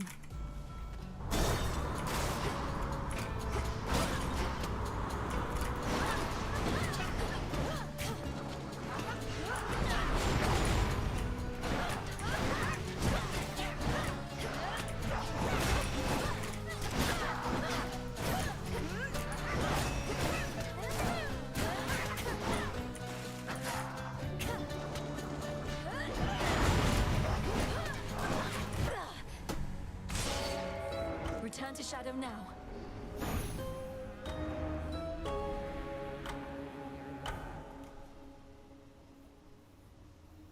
Ugh, my training clearly isn't yet complete.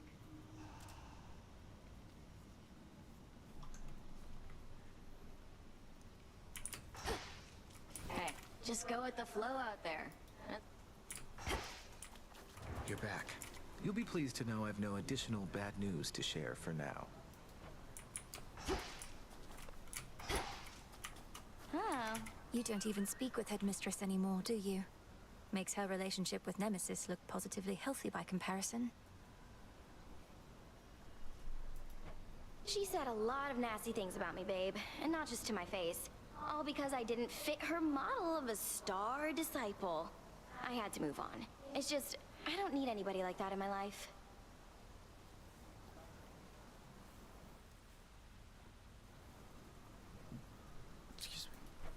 Eris, you repeatedly stole from her. Kept using the cauldron to create explosives, and my tent for target practice. Vandalized Hypnos in his slumber, salted the garden, and continually harassed Shades about the way they died. Well, Miss Perfect, so I made a few slip-ups. Doesn't make it okay for Hecate to lecture me in private, where I couldn't even get full credit for the things I did. You don't know the half of it. She silence warded you, didn't she? I think maybe she did.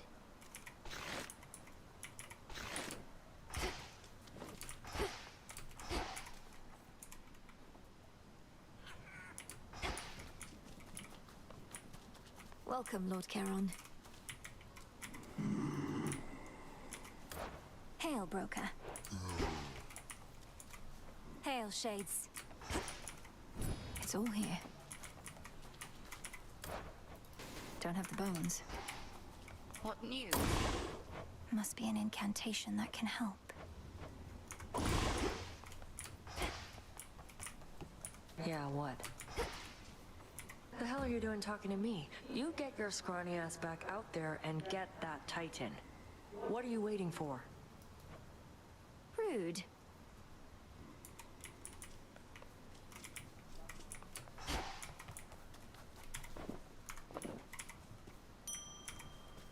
Full grown. Moonlight guides you.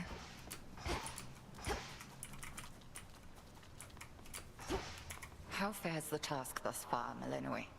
Our enemy yet remains indisposed with more pressing matters. The time to strike at him is now. There is much left to do, Headmistress. You must know that. How much time do I...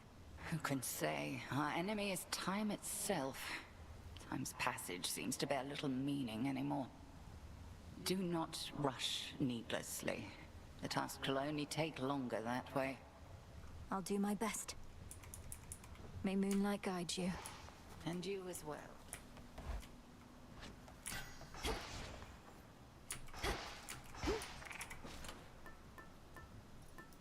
The tooth. Our numbers grow, and thusly does our strength.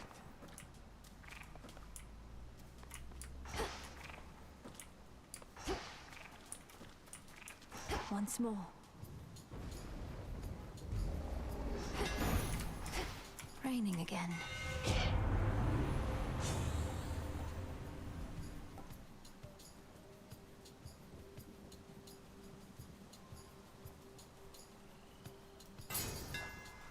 I'm grateful, Daedalus.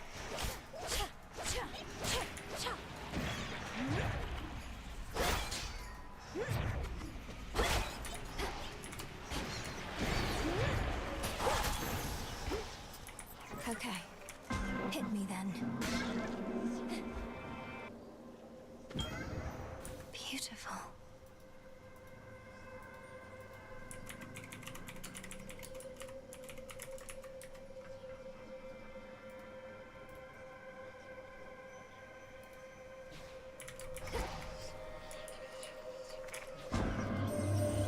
I believe that I am an impartial being, spawn of Hades.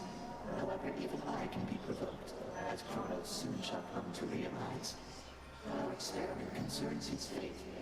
If he believes that he can change his fate, then so may we.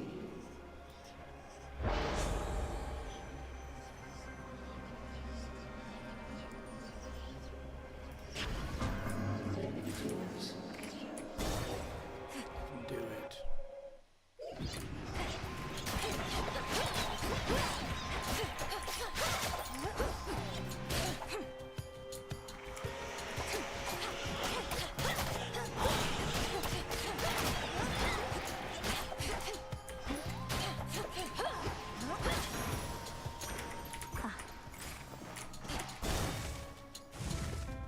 Come on, miss those back.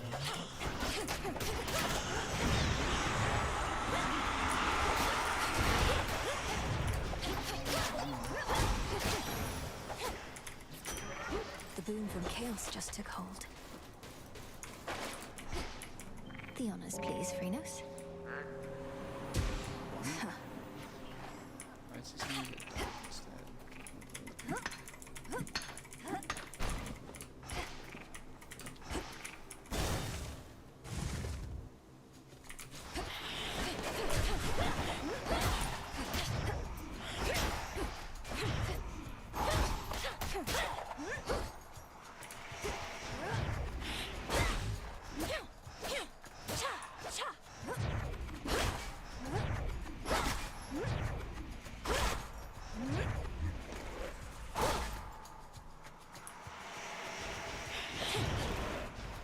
Couldn't do it.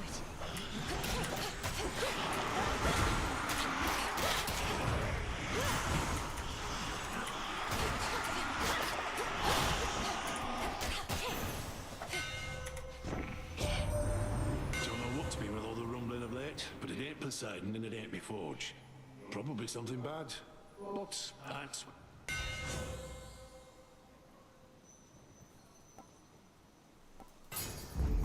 Fine work as always.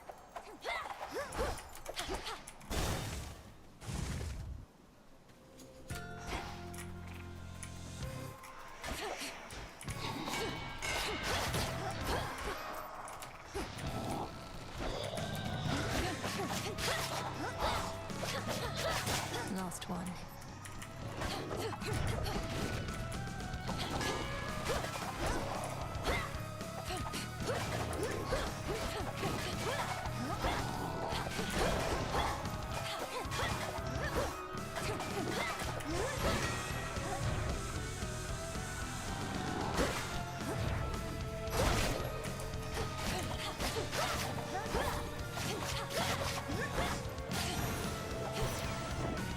Detest that thing. I don't like getting swept up in family affairs. Much better things to do, you know?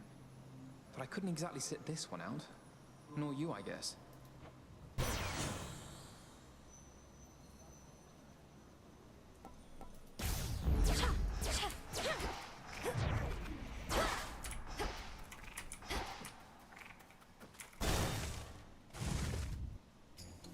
Thank you, hidden spiderlings. Whoa.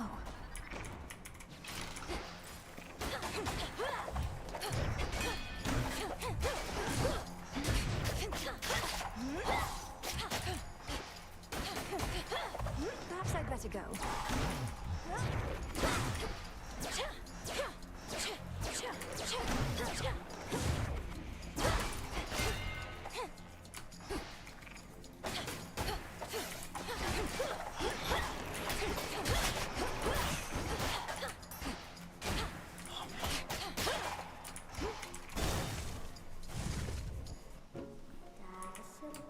Loaded. My friend, I never truly stopped to think how much alike we are, the two of us. Both outcasts, aren't we? You should be living in a palace, not talking to a spider in the middle of nowhere. And you should be the most renowned, most beloved weaver in all the land. But that isn't what the fates had in store for us. Although... It isn't. It isn't. Because if I was still up there, the envy of gods and mortals alike, I wouldn't have met you. My one true friend.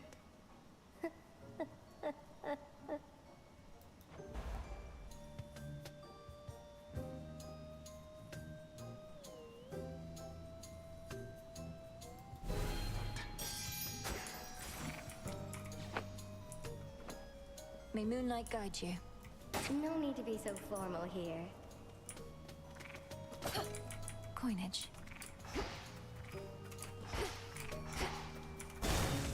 Until we meet again.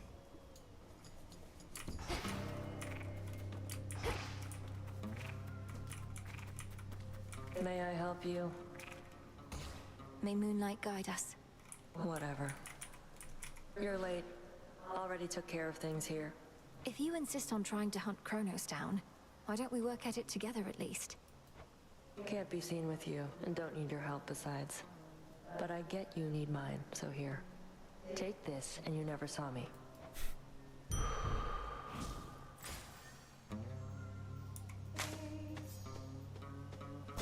Get lost.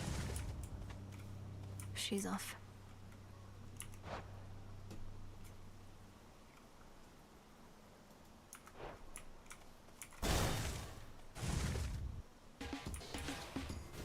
Be gone.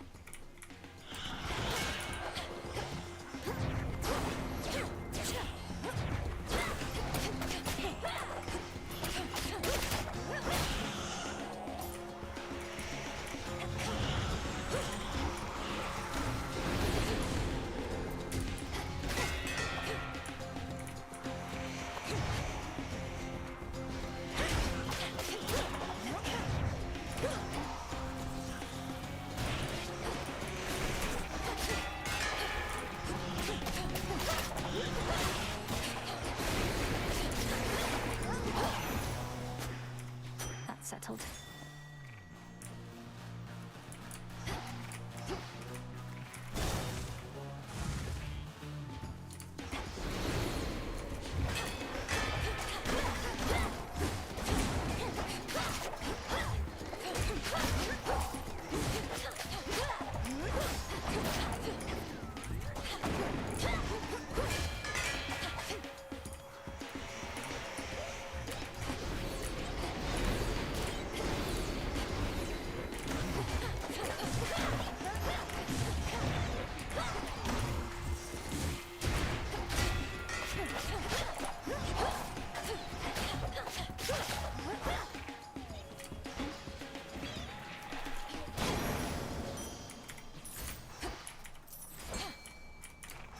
fish is near. Fishy. All right, fish.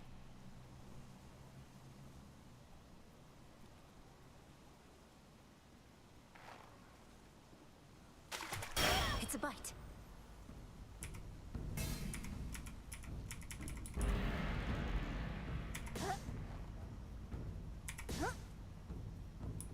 Victory. I caught a figment. Of your imagination.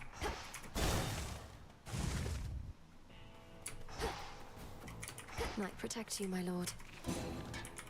You know, cousin, one. It may be all the witching catches onto your routine. Now make yourself useful over here. Let's start sticking these samurai where you don't get along.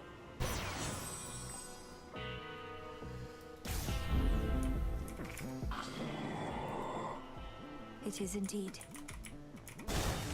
Thank you for your service. At last. You wear one of those silken dresses, always with a vivid hue. I know whose handiwork they are. This one quite suits you, though it is unlikely to withstand the heat. Just have to avoid it. Cross blades!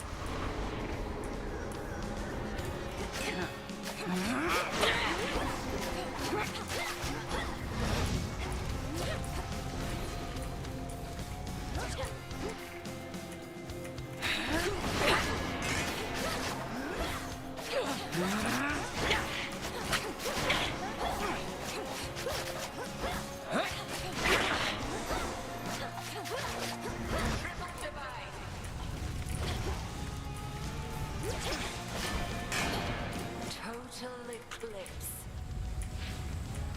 Return to fight, sisters.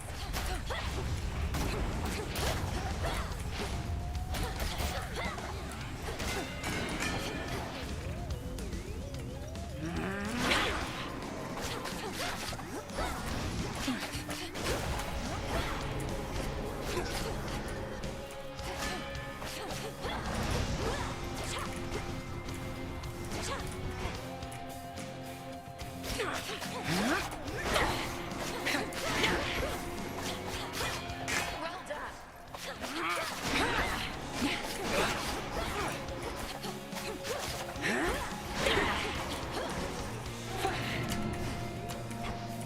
That blasted little toad. Oh, the toad got it. That's really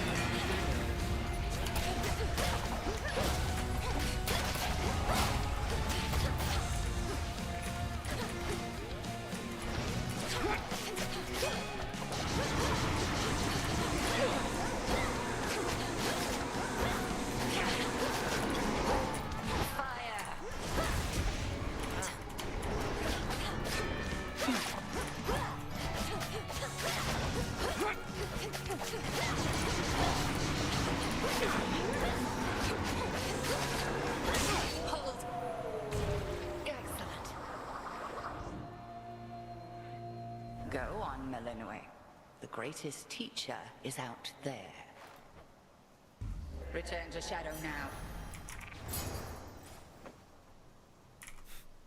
She's not gonna say it.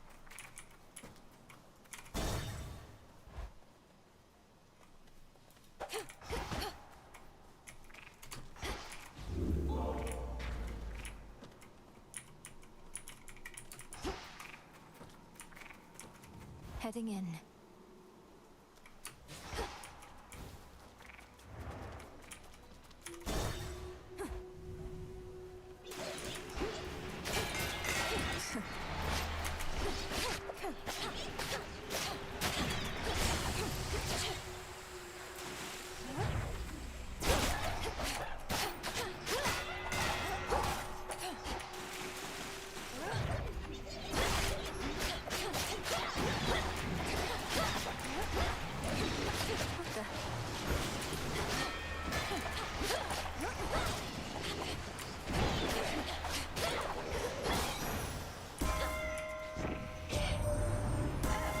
I can barely reach you as it is within that murk, and you seem even farther away now. The very outskirts of your father's realm, is it? That's not the customary path into the underworld.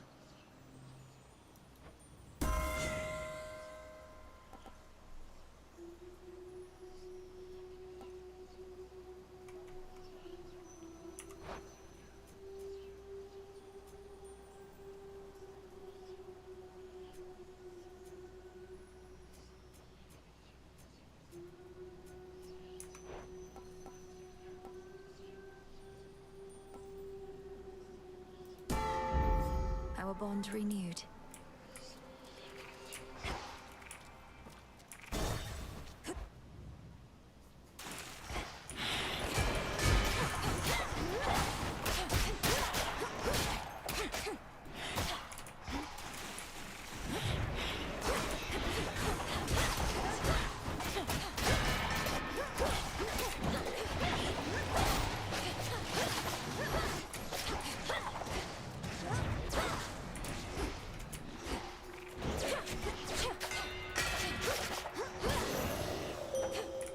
Let us together shine this night, O moon.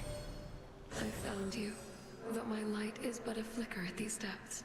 You trace the secret path between Poseidon's and your father's realms.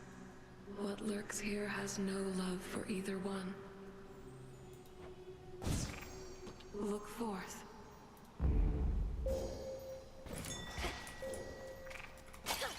Coin for Charon.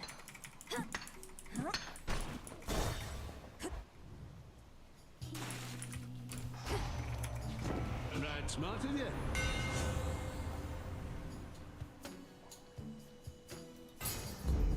My silver's come alive. Need I remind you that I'm not particularly fond of those who turn their backs on me?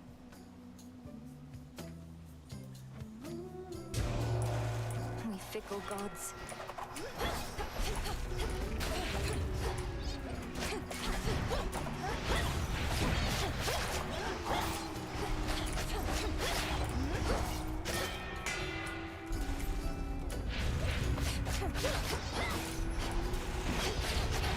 I need to calm her down.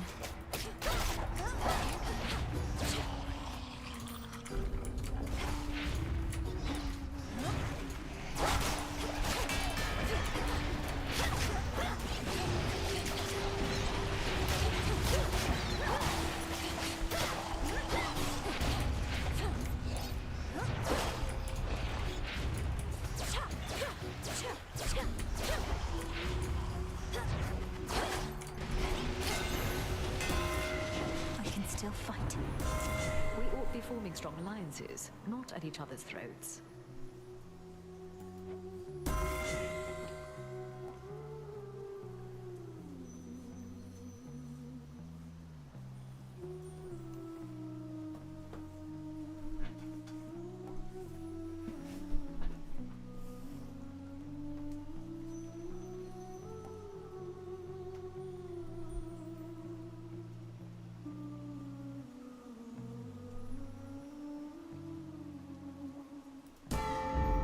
My strength reborn.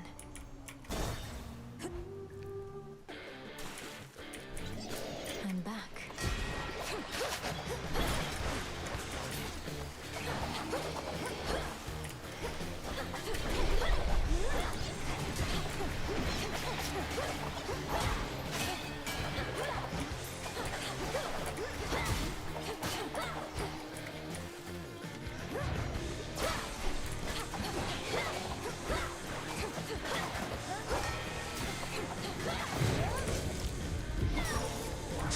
I don't think so.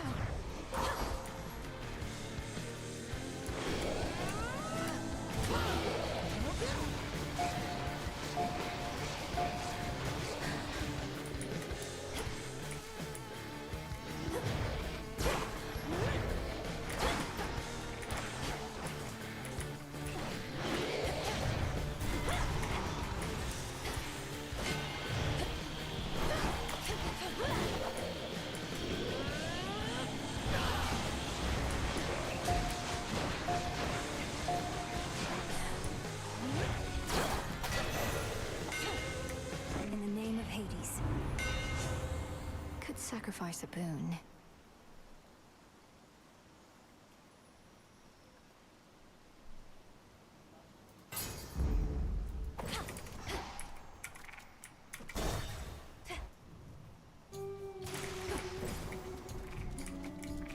Just what you wanted, right? May have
the underworld's power. I have a season pass. Phrenos, hypnotize. There.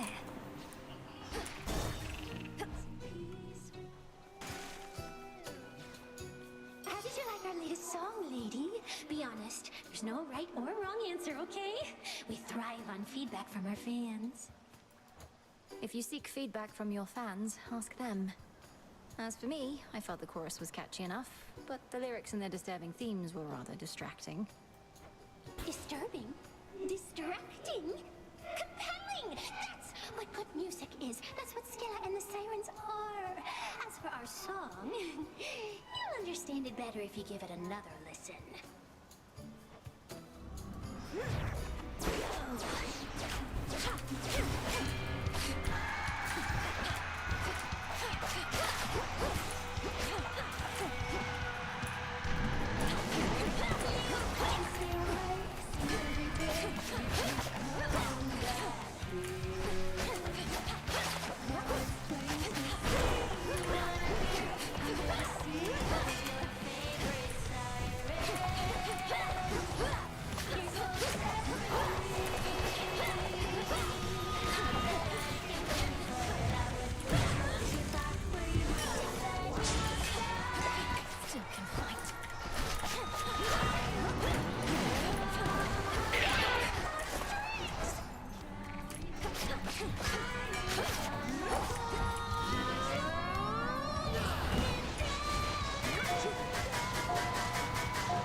I hate her. Me too, bro. Another pearl.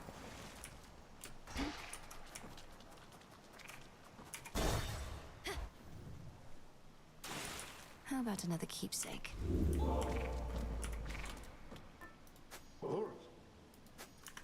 Set. Collected works of sailor-slaying Skilla and her sirens lie conspicuously scattered here, a parting vengeance on the sensibility of those who dare to take a closer look. You're such a mess, that little dress. Oh gods. Long way down. Don't give in. Give in to It's watching me.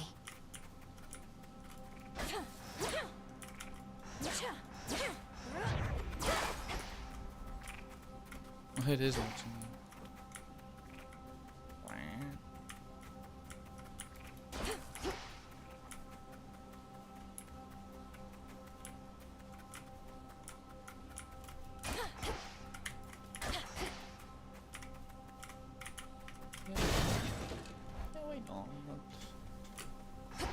Looking for several different points.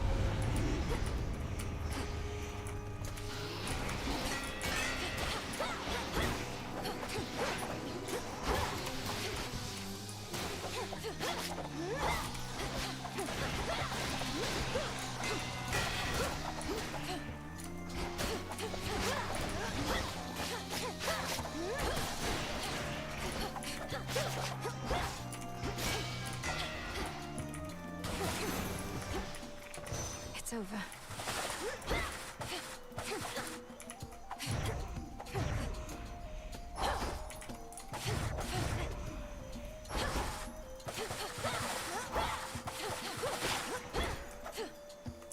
In the name of Hades.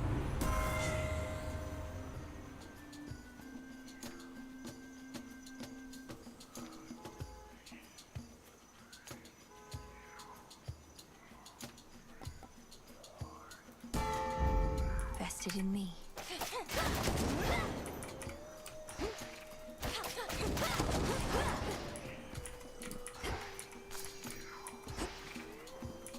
Illuminate my path.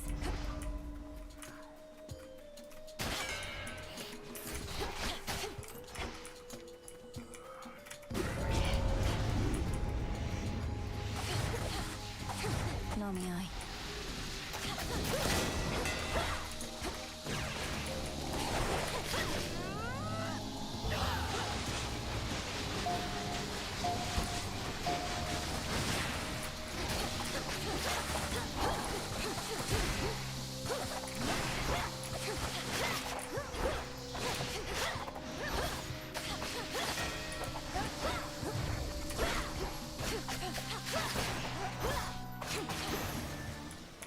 In the name of Hades.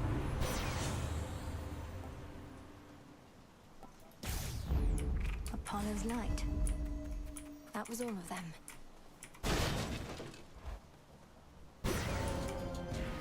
Thirsty for more, are we?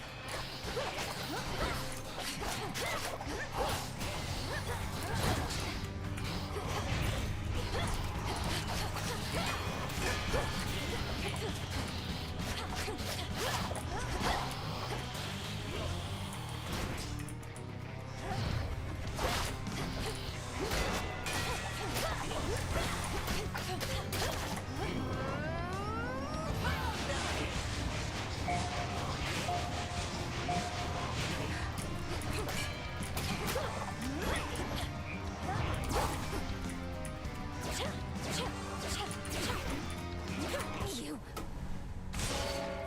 Return to Shadow now. That was fun. That was a good one. Ugh. I don't like phantom layers. Let me get off for a sec. Be back.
Hi.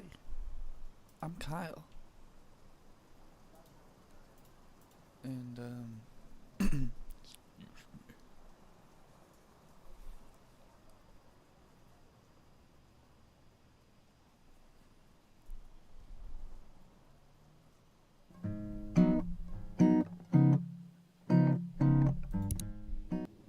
Kyle woke up. He is famous. that's right. We're playing Kyle is Famous. Kyle is host of the most popular talk show in recent memory, Stay Up Late with Kyle.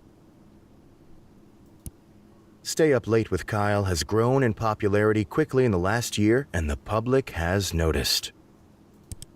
Inside has called Kyle a most excellent dumpy white man. Top Tech noted that Kyle is inspiring youth to explore STEM fields.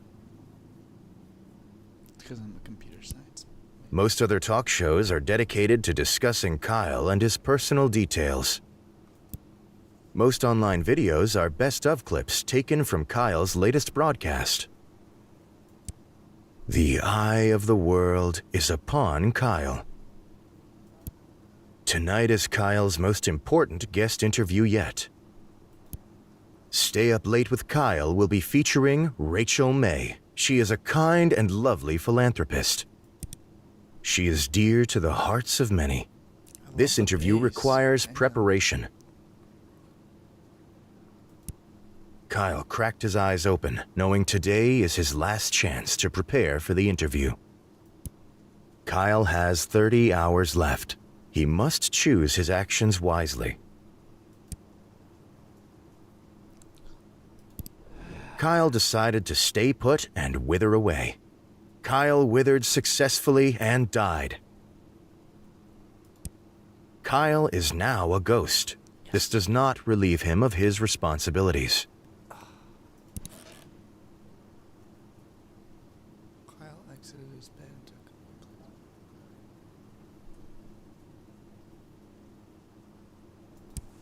Kyle quickly crouched down on the floor, realizing his immediate need for...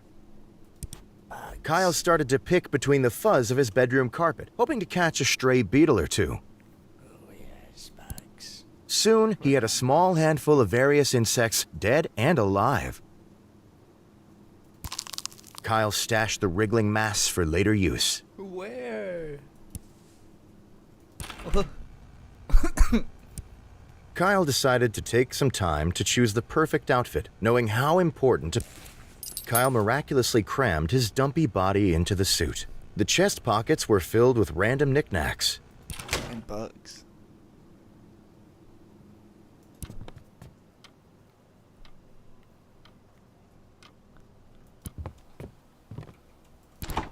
Kyle opened the fridge, intending to find something to eat. Kyle ate his breakfast slowly and thoughtfully, enjoying every bite. He felt refreshed.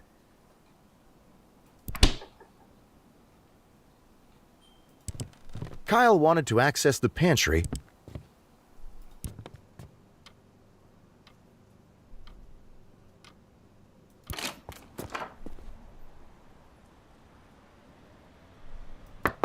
Kyle approached his downstairs neighbor's door and knocked. A middle-aged woman named Gabby answered the door. "Good morning, neighbor," said Kyle cheerfully.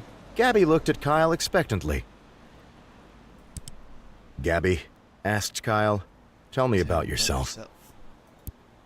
Gabby stiffened. "Oh, you know," she said, putting on a fake smile. "I just sit around here. Yes, I don't get around much, never go out at night. I just stay here, right here." Gabby glared at Kyle. Convinced by Gabby's statement, Kyle bid her goodbye and returned to the street.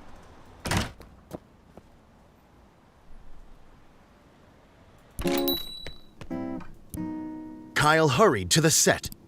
Sitting across from his host chair was a glamorous woman with an air of genuinity. As Kyle approached her, Rachel looked up and smiled. Good evening, Kyle, she said, looking him in the eyes. I've been looking forward to being here. Kyle responded. And I as well, Rachel, answered Kyle, extending his hand in greeting. You are a most welcome guest. After other mild exchanges of pleasantries, Kyle and Rachel were prompted to take their places for the broadcast. A moment after seating, the studio lights brightened and the cameras clicked on. Good evening, everyone, said Kyle, looking at the camera. Welcome back to Stay Up Late with Kyle. Tonight, I have the pleasure of interviewing the lovely Rachel May, who needs no more introduction. Kyle motioned to Rachel, who smiled and waved at the camera. Hello, Kyle, she said. I'm glad to be here. Hi. Well, I'm sure we'll have a lot to discuss, so we might as well dive right in, said Kyle. I'm very ready, said Rachel with a winning smile. In a shock, Kyle realized he had never bothered to prepare any notes for the interview. Knowing he had the eyes of millions upon him, Kyle came up with a solution quickly. Well, Rachel, said Kyle, I wanted to show this to you. Kyle produced the ball of bugs he had accumulated from his bedroom floor. Rachel took several beats to figure out what Kyle was holding in his hands. A look of horror crossed her face. Kyle, what on earth is that? She asked. Is it alive? Maybe, said Kyle. Here, watch this. Kyle, staring at Rachel, opened his mouth wide and slowly inserted the gooey ball of bugs. As Rachel watched, obviously unsettled, Kyle began to chew very slowly and intently. Attempting to swallow, Kyle coughed several times, covering Rachel in partially chewed bugs. Rachel sat, still shocked, processing what had happened. Kyle finished swallowing and opened his mouth to show that there were no bugs left. Well, that was satisfying, he said, smiling widely at the camera. Rachel got out of her seat and left the studio.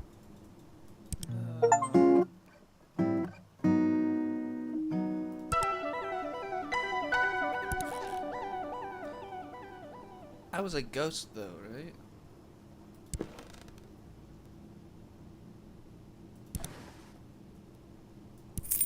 Kyle scooped up the chain. Oh. Kyle wrote down his first question. Kyle wrote down his second question. Kyle wrote down his third question.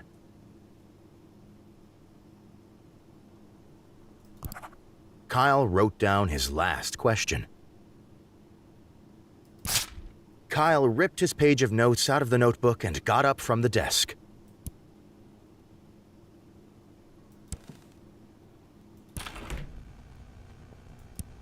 Kyle decided to take some time to choose the... Kyle quickly crouched down on the floor, realizing...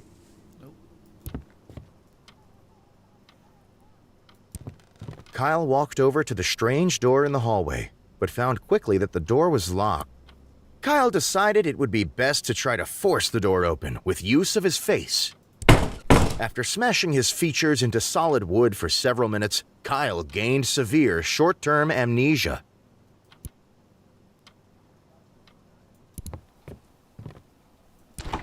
Kyle opened the fridge, intending to find something to eat.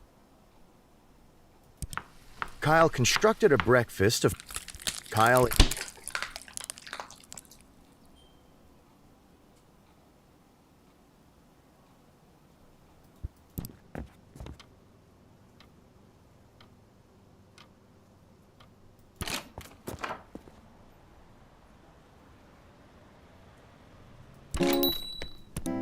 Kyle hurried to the set. Sitting across from his host chair was a glamorous woman with an air of genuinity. As Kyle approached her, Rachel looked up and smiled. Good evening, Kyle, she said, looking him in the eyes. I've been looking forward to being here. Kyle responded.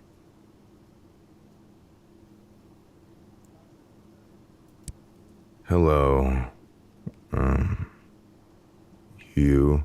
Kyle's ears began to ring from his concussion. Rachel looked at Kyle, slightly confused, but continued smiling. Before she noticed the glazed look in Kyle's eyes, the producer approached. Time to get started, he said, putting a hand on Kyle's shoulder. Let's get stationed. Kyle sat in the nearest chair, which was Rachel's. After a moment, Rachel hesitantly sat in the host chair. It's not funny, I don't know why. A moment after seating, the studio lights brightened and the cameras clicked on. Good morning, everyone, said Kyle. My name is...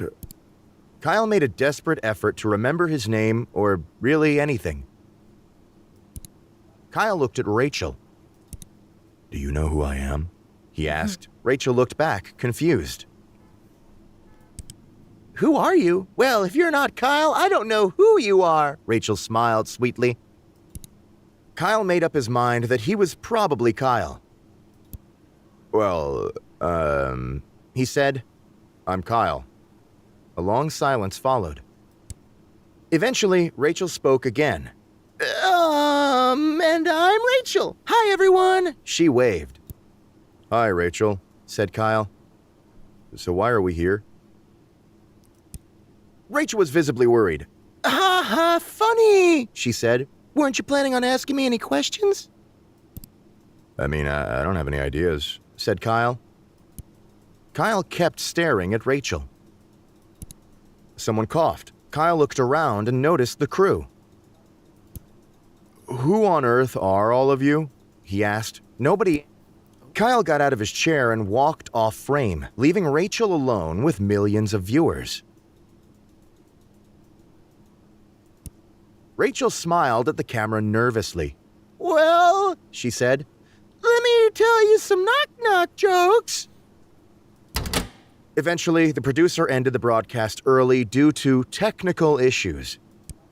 Kyle woke up in his bed the next day, remembering nothing about what had happened.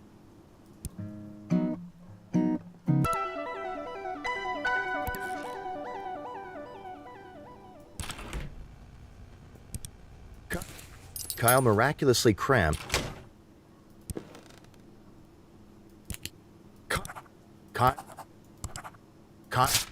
Kyle ripped his...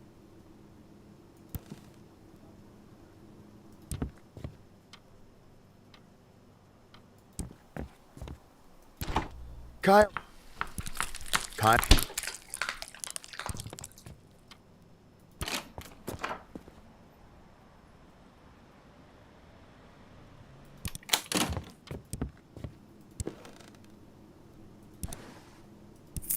Kyle scooped up...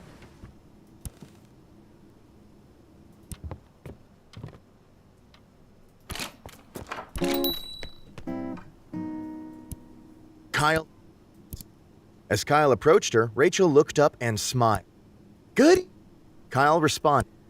And I as well, Rachel, answered Kyle, extending his hand in greeting. You are a most welcome guest.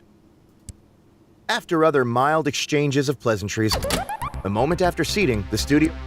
Good evening, everyone, said Kyle. Look, tonight, I have the pleasure of interviewing the lovely Rachel May, who needs no more introduction. Kyle motioned to Rachel, who smiled and waved at the camera. Hello, Kyle, she said. I'm glad to be here. Well, I'm sure we'll have a lot to discuss, so we might as well dive right in, said Kyle. I'm very ready, said Rachel with a winning smile. Kyle produced the notes he had taken earlier. Rachel, I and many others would love to know, are you a mother? Kyle looked up from his notes. Well, being a single woman with a career, she answered, that's not something that has crossed my mind. Rachel smiled genuinely at Kyle. Very reasonable indeed, said Kyle. He referenced his paper of questions. Kyle asked another question. Rachel, you manage to keep such a thin and healthy figure, said Kyle. What is your best diet tip? Well, a good diet starts with a plan, answered Rachel, and don't break it. Cheat days can turn into a habit. But, she continued, that doesn't mean a midnight snack here and there isn't allowed. She smiled. Kyle looked at his flabby self, decided not to comment, and moved on. Kyle asked another question. We all have one. What's your guilty pleasure? Ooh, well, that's an easy answer, said Rachel, dipping pickles in chocolate sauce. It might sound strange, but it's tangy and sweet at the same time. I eat it far too often. Rachel smiled sweetly. Kyle asked another question. You've been involved in a lot of different things, said Kyle, but what's your funniest story? Well, that's a great question, Kyle, said Rachel. I think the story I always remember is the first time I tried to make dinner for my family. In the soup I made, I swapped out the water with milk and tipped the whole jar of salt in the pot. While my family was sick from trying to eat it, I swiped their things and locked myself in my room. Rachel laughed elegantly. Kyle decided to move on. After reading his final question, Kyle looked up from his paper. Well, Rachel, he said, I think that's all I was planning on asking you. If that's the case, Kyle, may I ask you something in return? Asked Rachel. Do you prepare for your interviews in advance? Because you seem very together. Before Kyle could answer, the camera shut down. The broadcast was over. Kyle returned home knowing the interview had gone well. But as he lay in bed and drifted to sleep, he felt that perhaps something was still missing.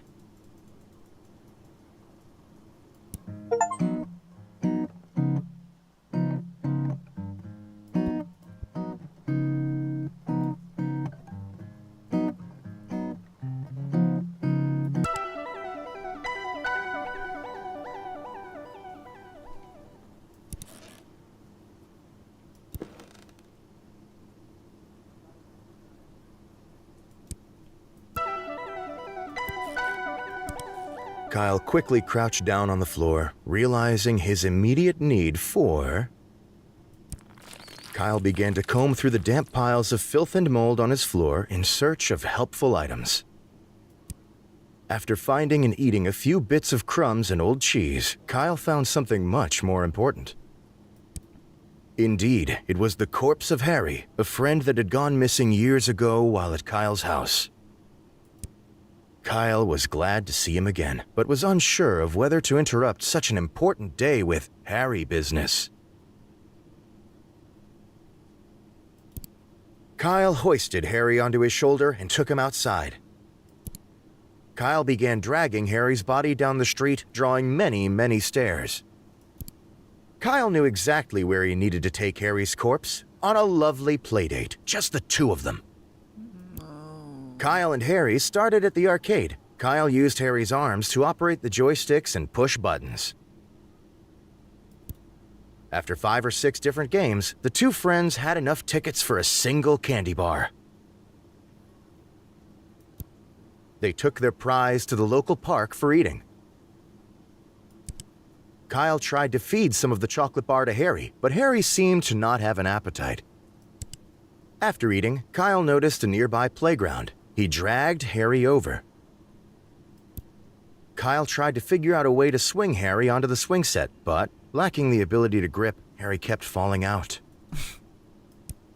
Instead, Kyle started to lug Harry to the top of the slide and shove him down time and time again. Finally, Kyle took Harry to the movies to see as many popular films as their pocket change allowed. Kyle quickly found that he had no pocket change, so he searched through Harry's pockets until he found his wallet. Kyle bought 2 tickets to A Love Romance. After getting inside, Kyle left Harry to go find a restroom. By the time Kyle had finished using the restroom, he had forgotten that he brought Harry along. Kyle watched A Love Romance by himself. Harry's corpse sat on a bench in the atrium. While Kyle was in the movie, a beautiful thing happened. Harry's corpse, imbued with the power of friendship and love, was reanimated. Harry's old, rotten flesh gained color and life. His fingernails regrew. His missing eye came back. By the time the movie was over, Harry was able to greet Kyle with a large, friendly hug as his old self. Kyle was confused but delighted to have his long-lost friend meet him on his way out of the theater. The two made plans to get drinks together and parted ways for the day. Kyle returned home, forgetting about the interview with Rachel.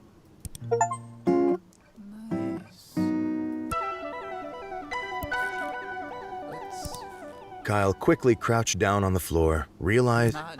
Kyle firmly pressed his ear into the carpet, hoping to hear some stray words from the neighbors below. I heard Rachel May is going on a trip out of the country soon. Oh, girlfriend, tell me more! Well, what I will tell you is that every night I don a mask that looks like a bug and fight misdoers.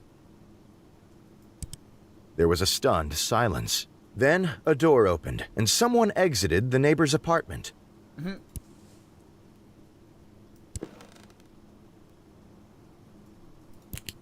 Kyle wrote down his first question.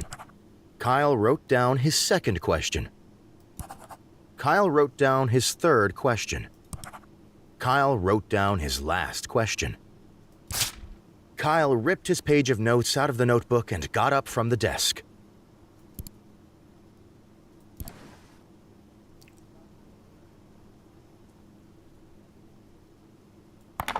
Kyle grabbed the flashlight, but after jiggling the switch, he found it was out of batteries.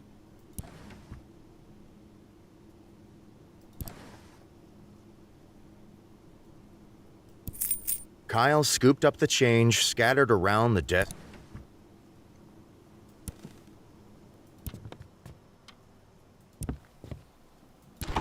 Kyle opened the fridge, intending to... Kyle pointed his neck directly upwards and hoisted the fridge on top of his face. Somehow, miraculously, he wrapped his mouth. In one slow, horrible movement, the fridge slid down Kyle's throat. After many gurgles, pops, and snaps, Kyle felt relatively sure the fridge would not come back out.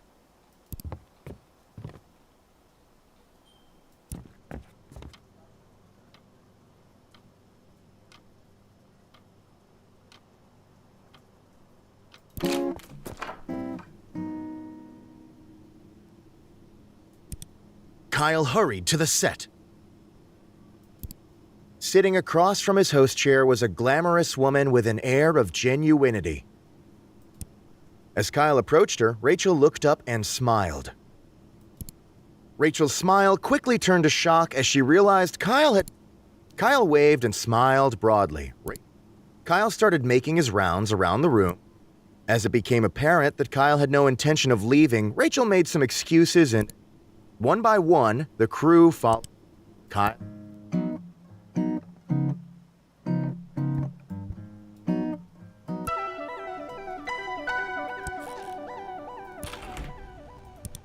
Kyle decided to take some time to choose the perfect... Kyle decided on a fashion-forward, casual style he could barely see out of the goggles. Kyle quickly crouched down on the floor, realized... Kyle firmly pressed... I heard Rachel May is going on a trip out of the country soon. Well... There was...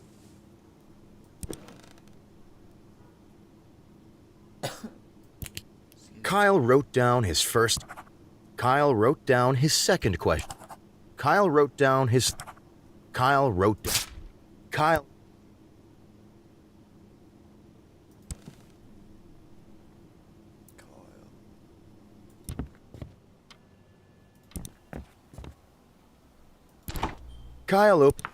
Kyle constructed a Kyle ate his breakfast slowly.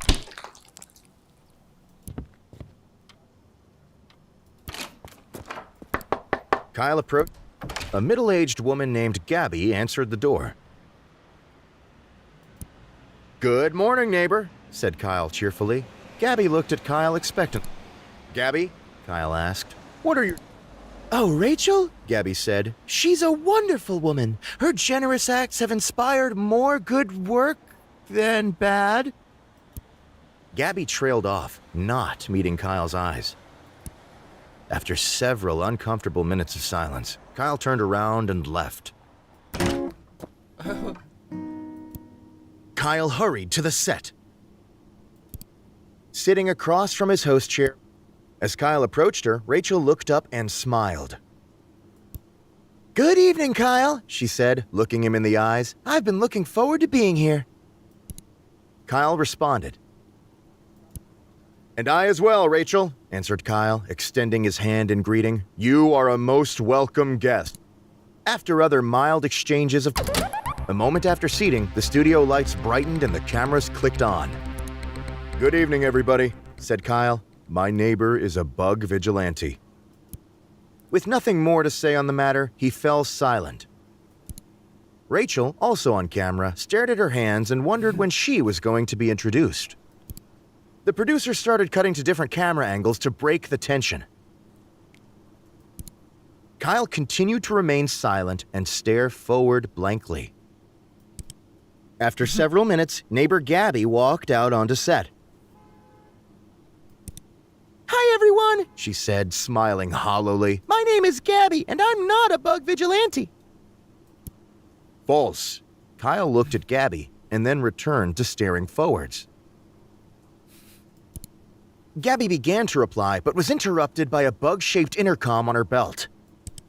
"Bug girl!" It squawked. "A robbery's in progress on East 3rd. Report immediate!" Gabby threw the intercom on the ground and crushed it under her foot. After a beat, she spoke tightly. "Something has come up suddenly and I must go." Gabby left the set.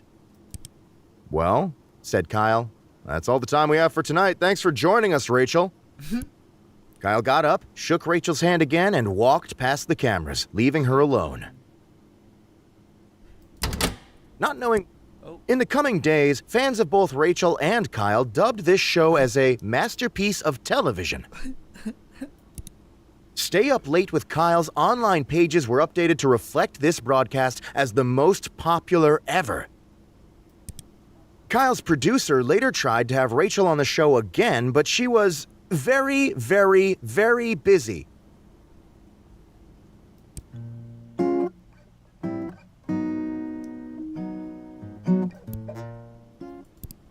Kyle...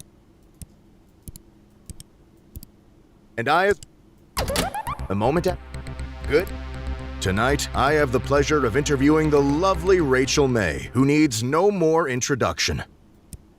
However, said Kyle, suddenly dropping his voice, Rachel May is not sitting next to me.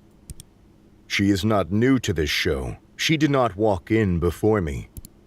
In fact, said Kyle, I am Rachel May.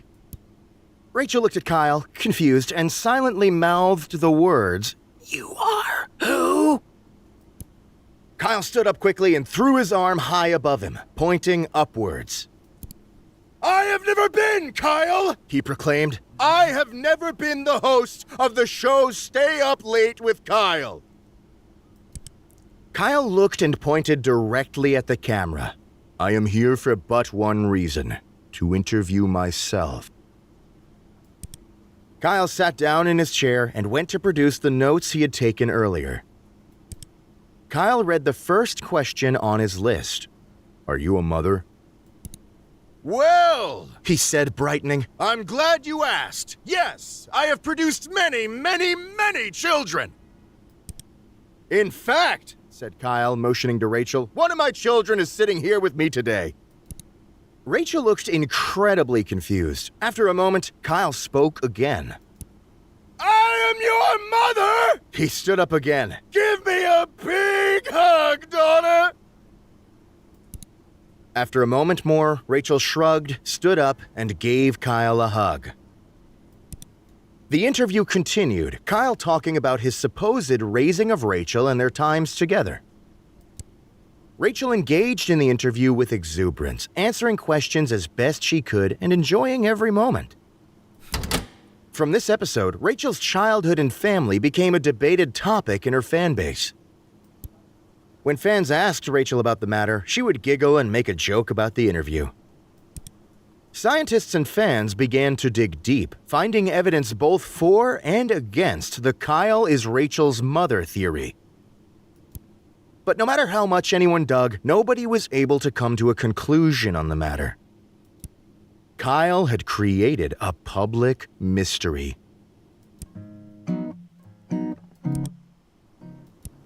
Kyle hurried to the... A moment... Tonight, Kyle... I'm very ready, said Rachel with a winning smile. Kyle produced the notes he had taken earlier. Rachel, am I a mother? Kyle looked at her very seriously. Rachel was visibly unsure of how to respond. Well, Kyle, I think you might be a better source of answering that question than I am. But do you think I'm a mother? Asked Kyle, pushing further. Rachel paused for a second before answering. I think you inspire youth to pursue STEM fields, she answered. Kyle asked another question. Rachel, you managed to keep such a...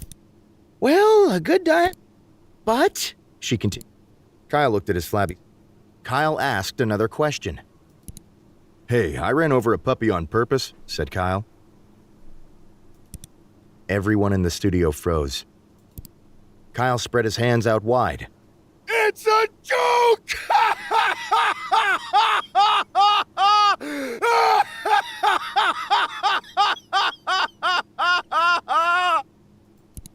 Nobody laughed with Kyle. Several minutes later, he stopped laughing and moved on. Kyle asked another question. Rachel, do you feel guilty? Asked Kyle, hitting her with a hard question. Rachel raised her eyebrows. About what specifically, Kyle? Things. Things in general. Life. Rachel did not answer immediately. I think, she said, that everyone has things they regret, but those things aren't always what others would expect. Rachel folded her hands in her lap and didn't have anything more to say. After reading his final question, Kyle... Well, Rachel? If that's the case, Kyle, why exactly did you decide to wear swimming goggles today? Before Kyle could answer, the camera shut down. The broadcast... Kyle returned home knowing the interview had gone well. But as he lay in bed and...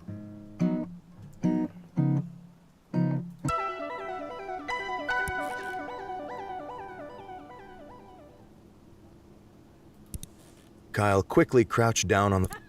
Kyle... What are you so happy about? Well...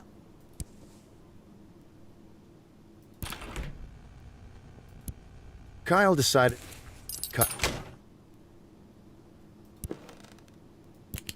Kyle wrote down... Kyle ripped his page of notes out of the...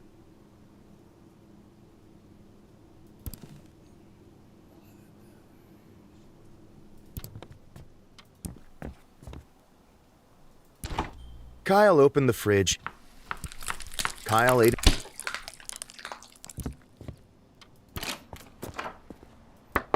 Kyle approached it.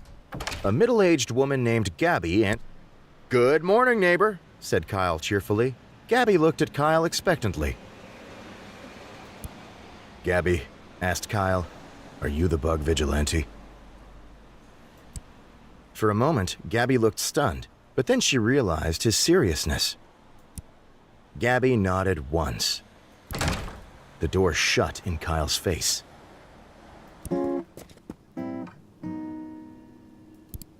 Kyle hurried. Sitting across from his host chair was a glamorous woman with an air of genuinity. Good evening. And A moment after Good evening, everybody. With nothing more to say, Rachel, Kyle, Gabby threw. Well, not knowing what else to do, in the coming days, fans of both Rachel and Kyle dubbed this show as a masterpiece of television.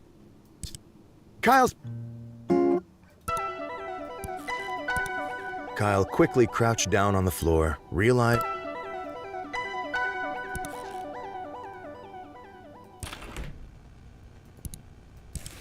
Kyle wrote down his first question. Kyle wrote down his second question. Kyle wrote down his third question. Kyle wrote down his last. Kyle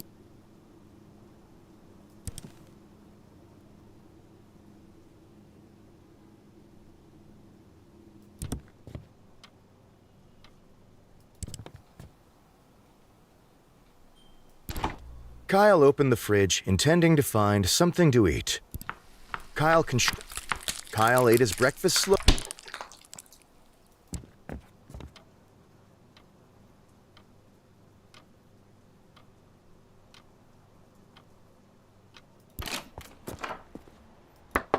Kyle approached a middle-aged woman named Gab.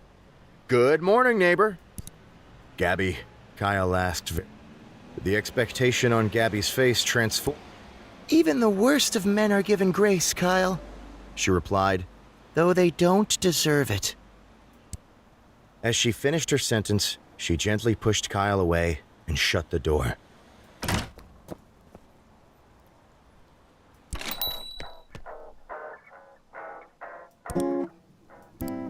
Kyle, sitting across from his host chair, was a glamorous woman with an air of...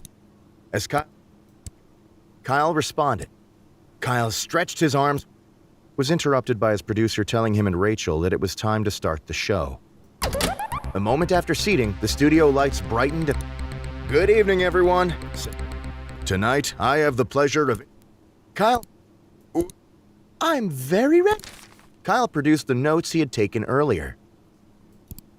So, said Kyle, my mother is a mother. My mother's mother is her mother and my mother. And many mothers have mother's mother's mother. Is your mother a mother? Rachel went to answer and stopped. I believe, she said eventually, that I should answer yes? Kyle asked another question. A burning question from the fans, said Kyle. Beef, do you prefer it mashed or blended? Rachel answered promptly, mashed, and no more was said on that matter. Kyle asked another question.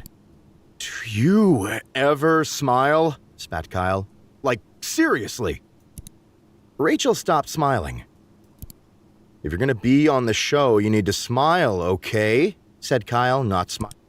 You're here to get views, and you'll get more views if you smile. Here, I'll show you how.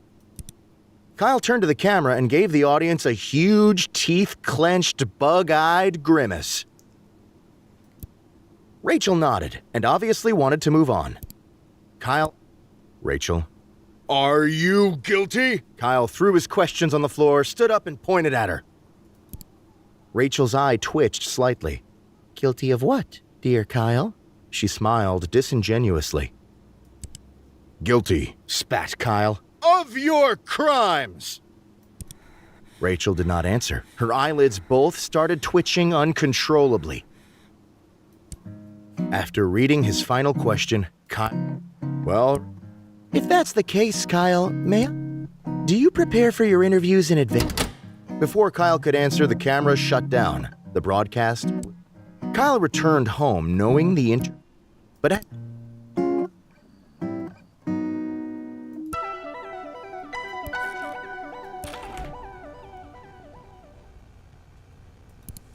Kyle knelt down and inspected the old, rusty container that had been in his closet for ages. It was locked, but had a blade-shaped slot in the top.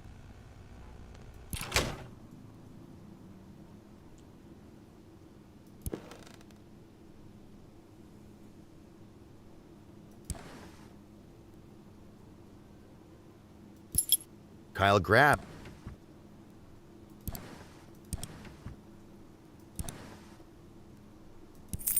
Kyle scooped up the chain. Kyle grabbed.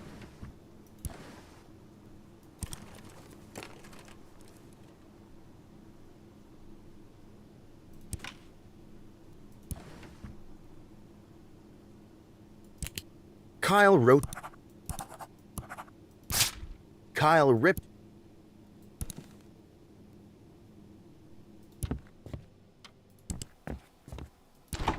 Kyle opened the fridge into. As Kyle approached, Rachel's smile quickly. One.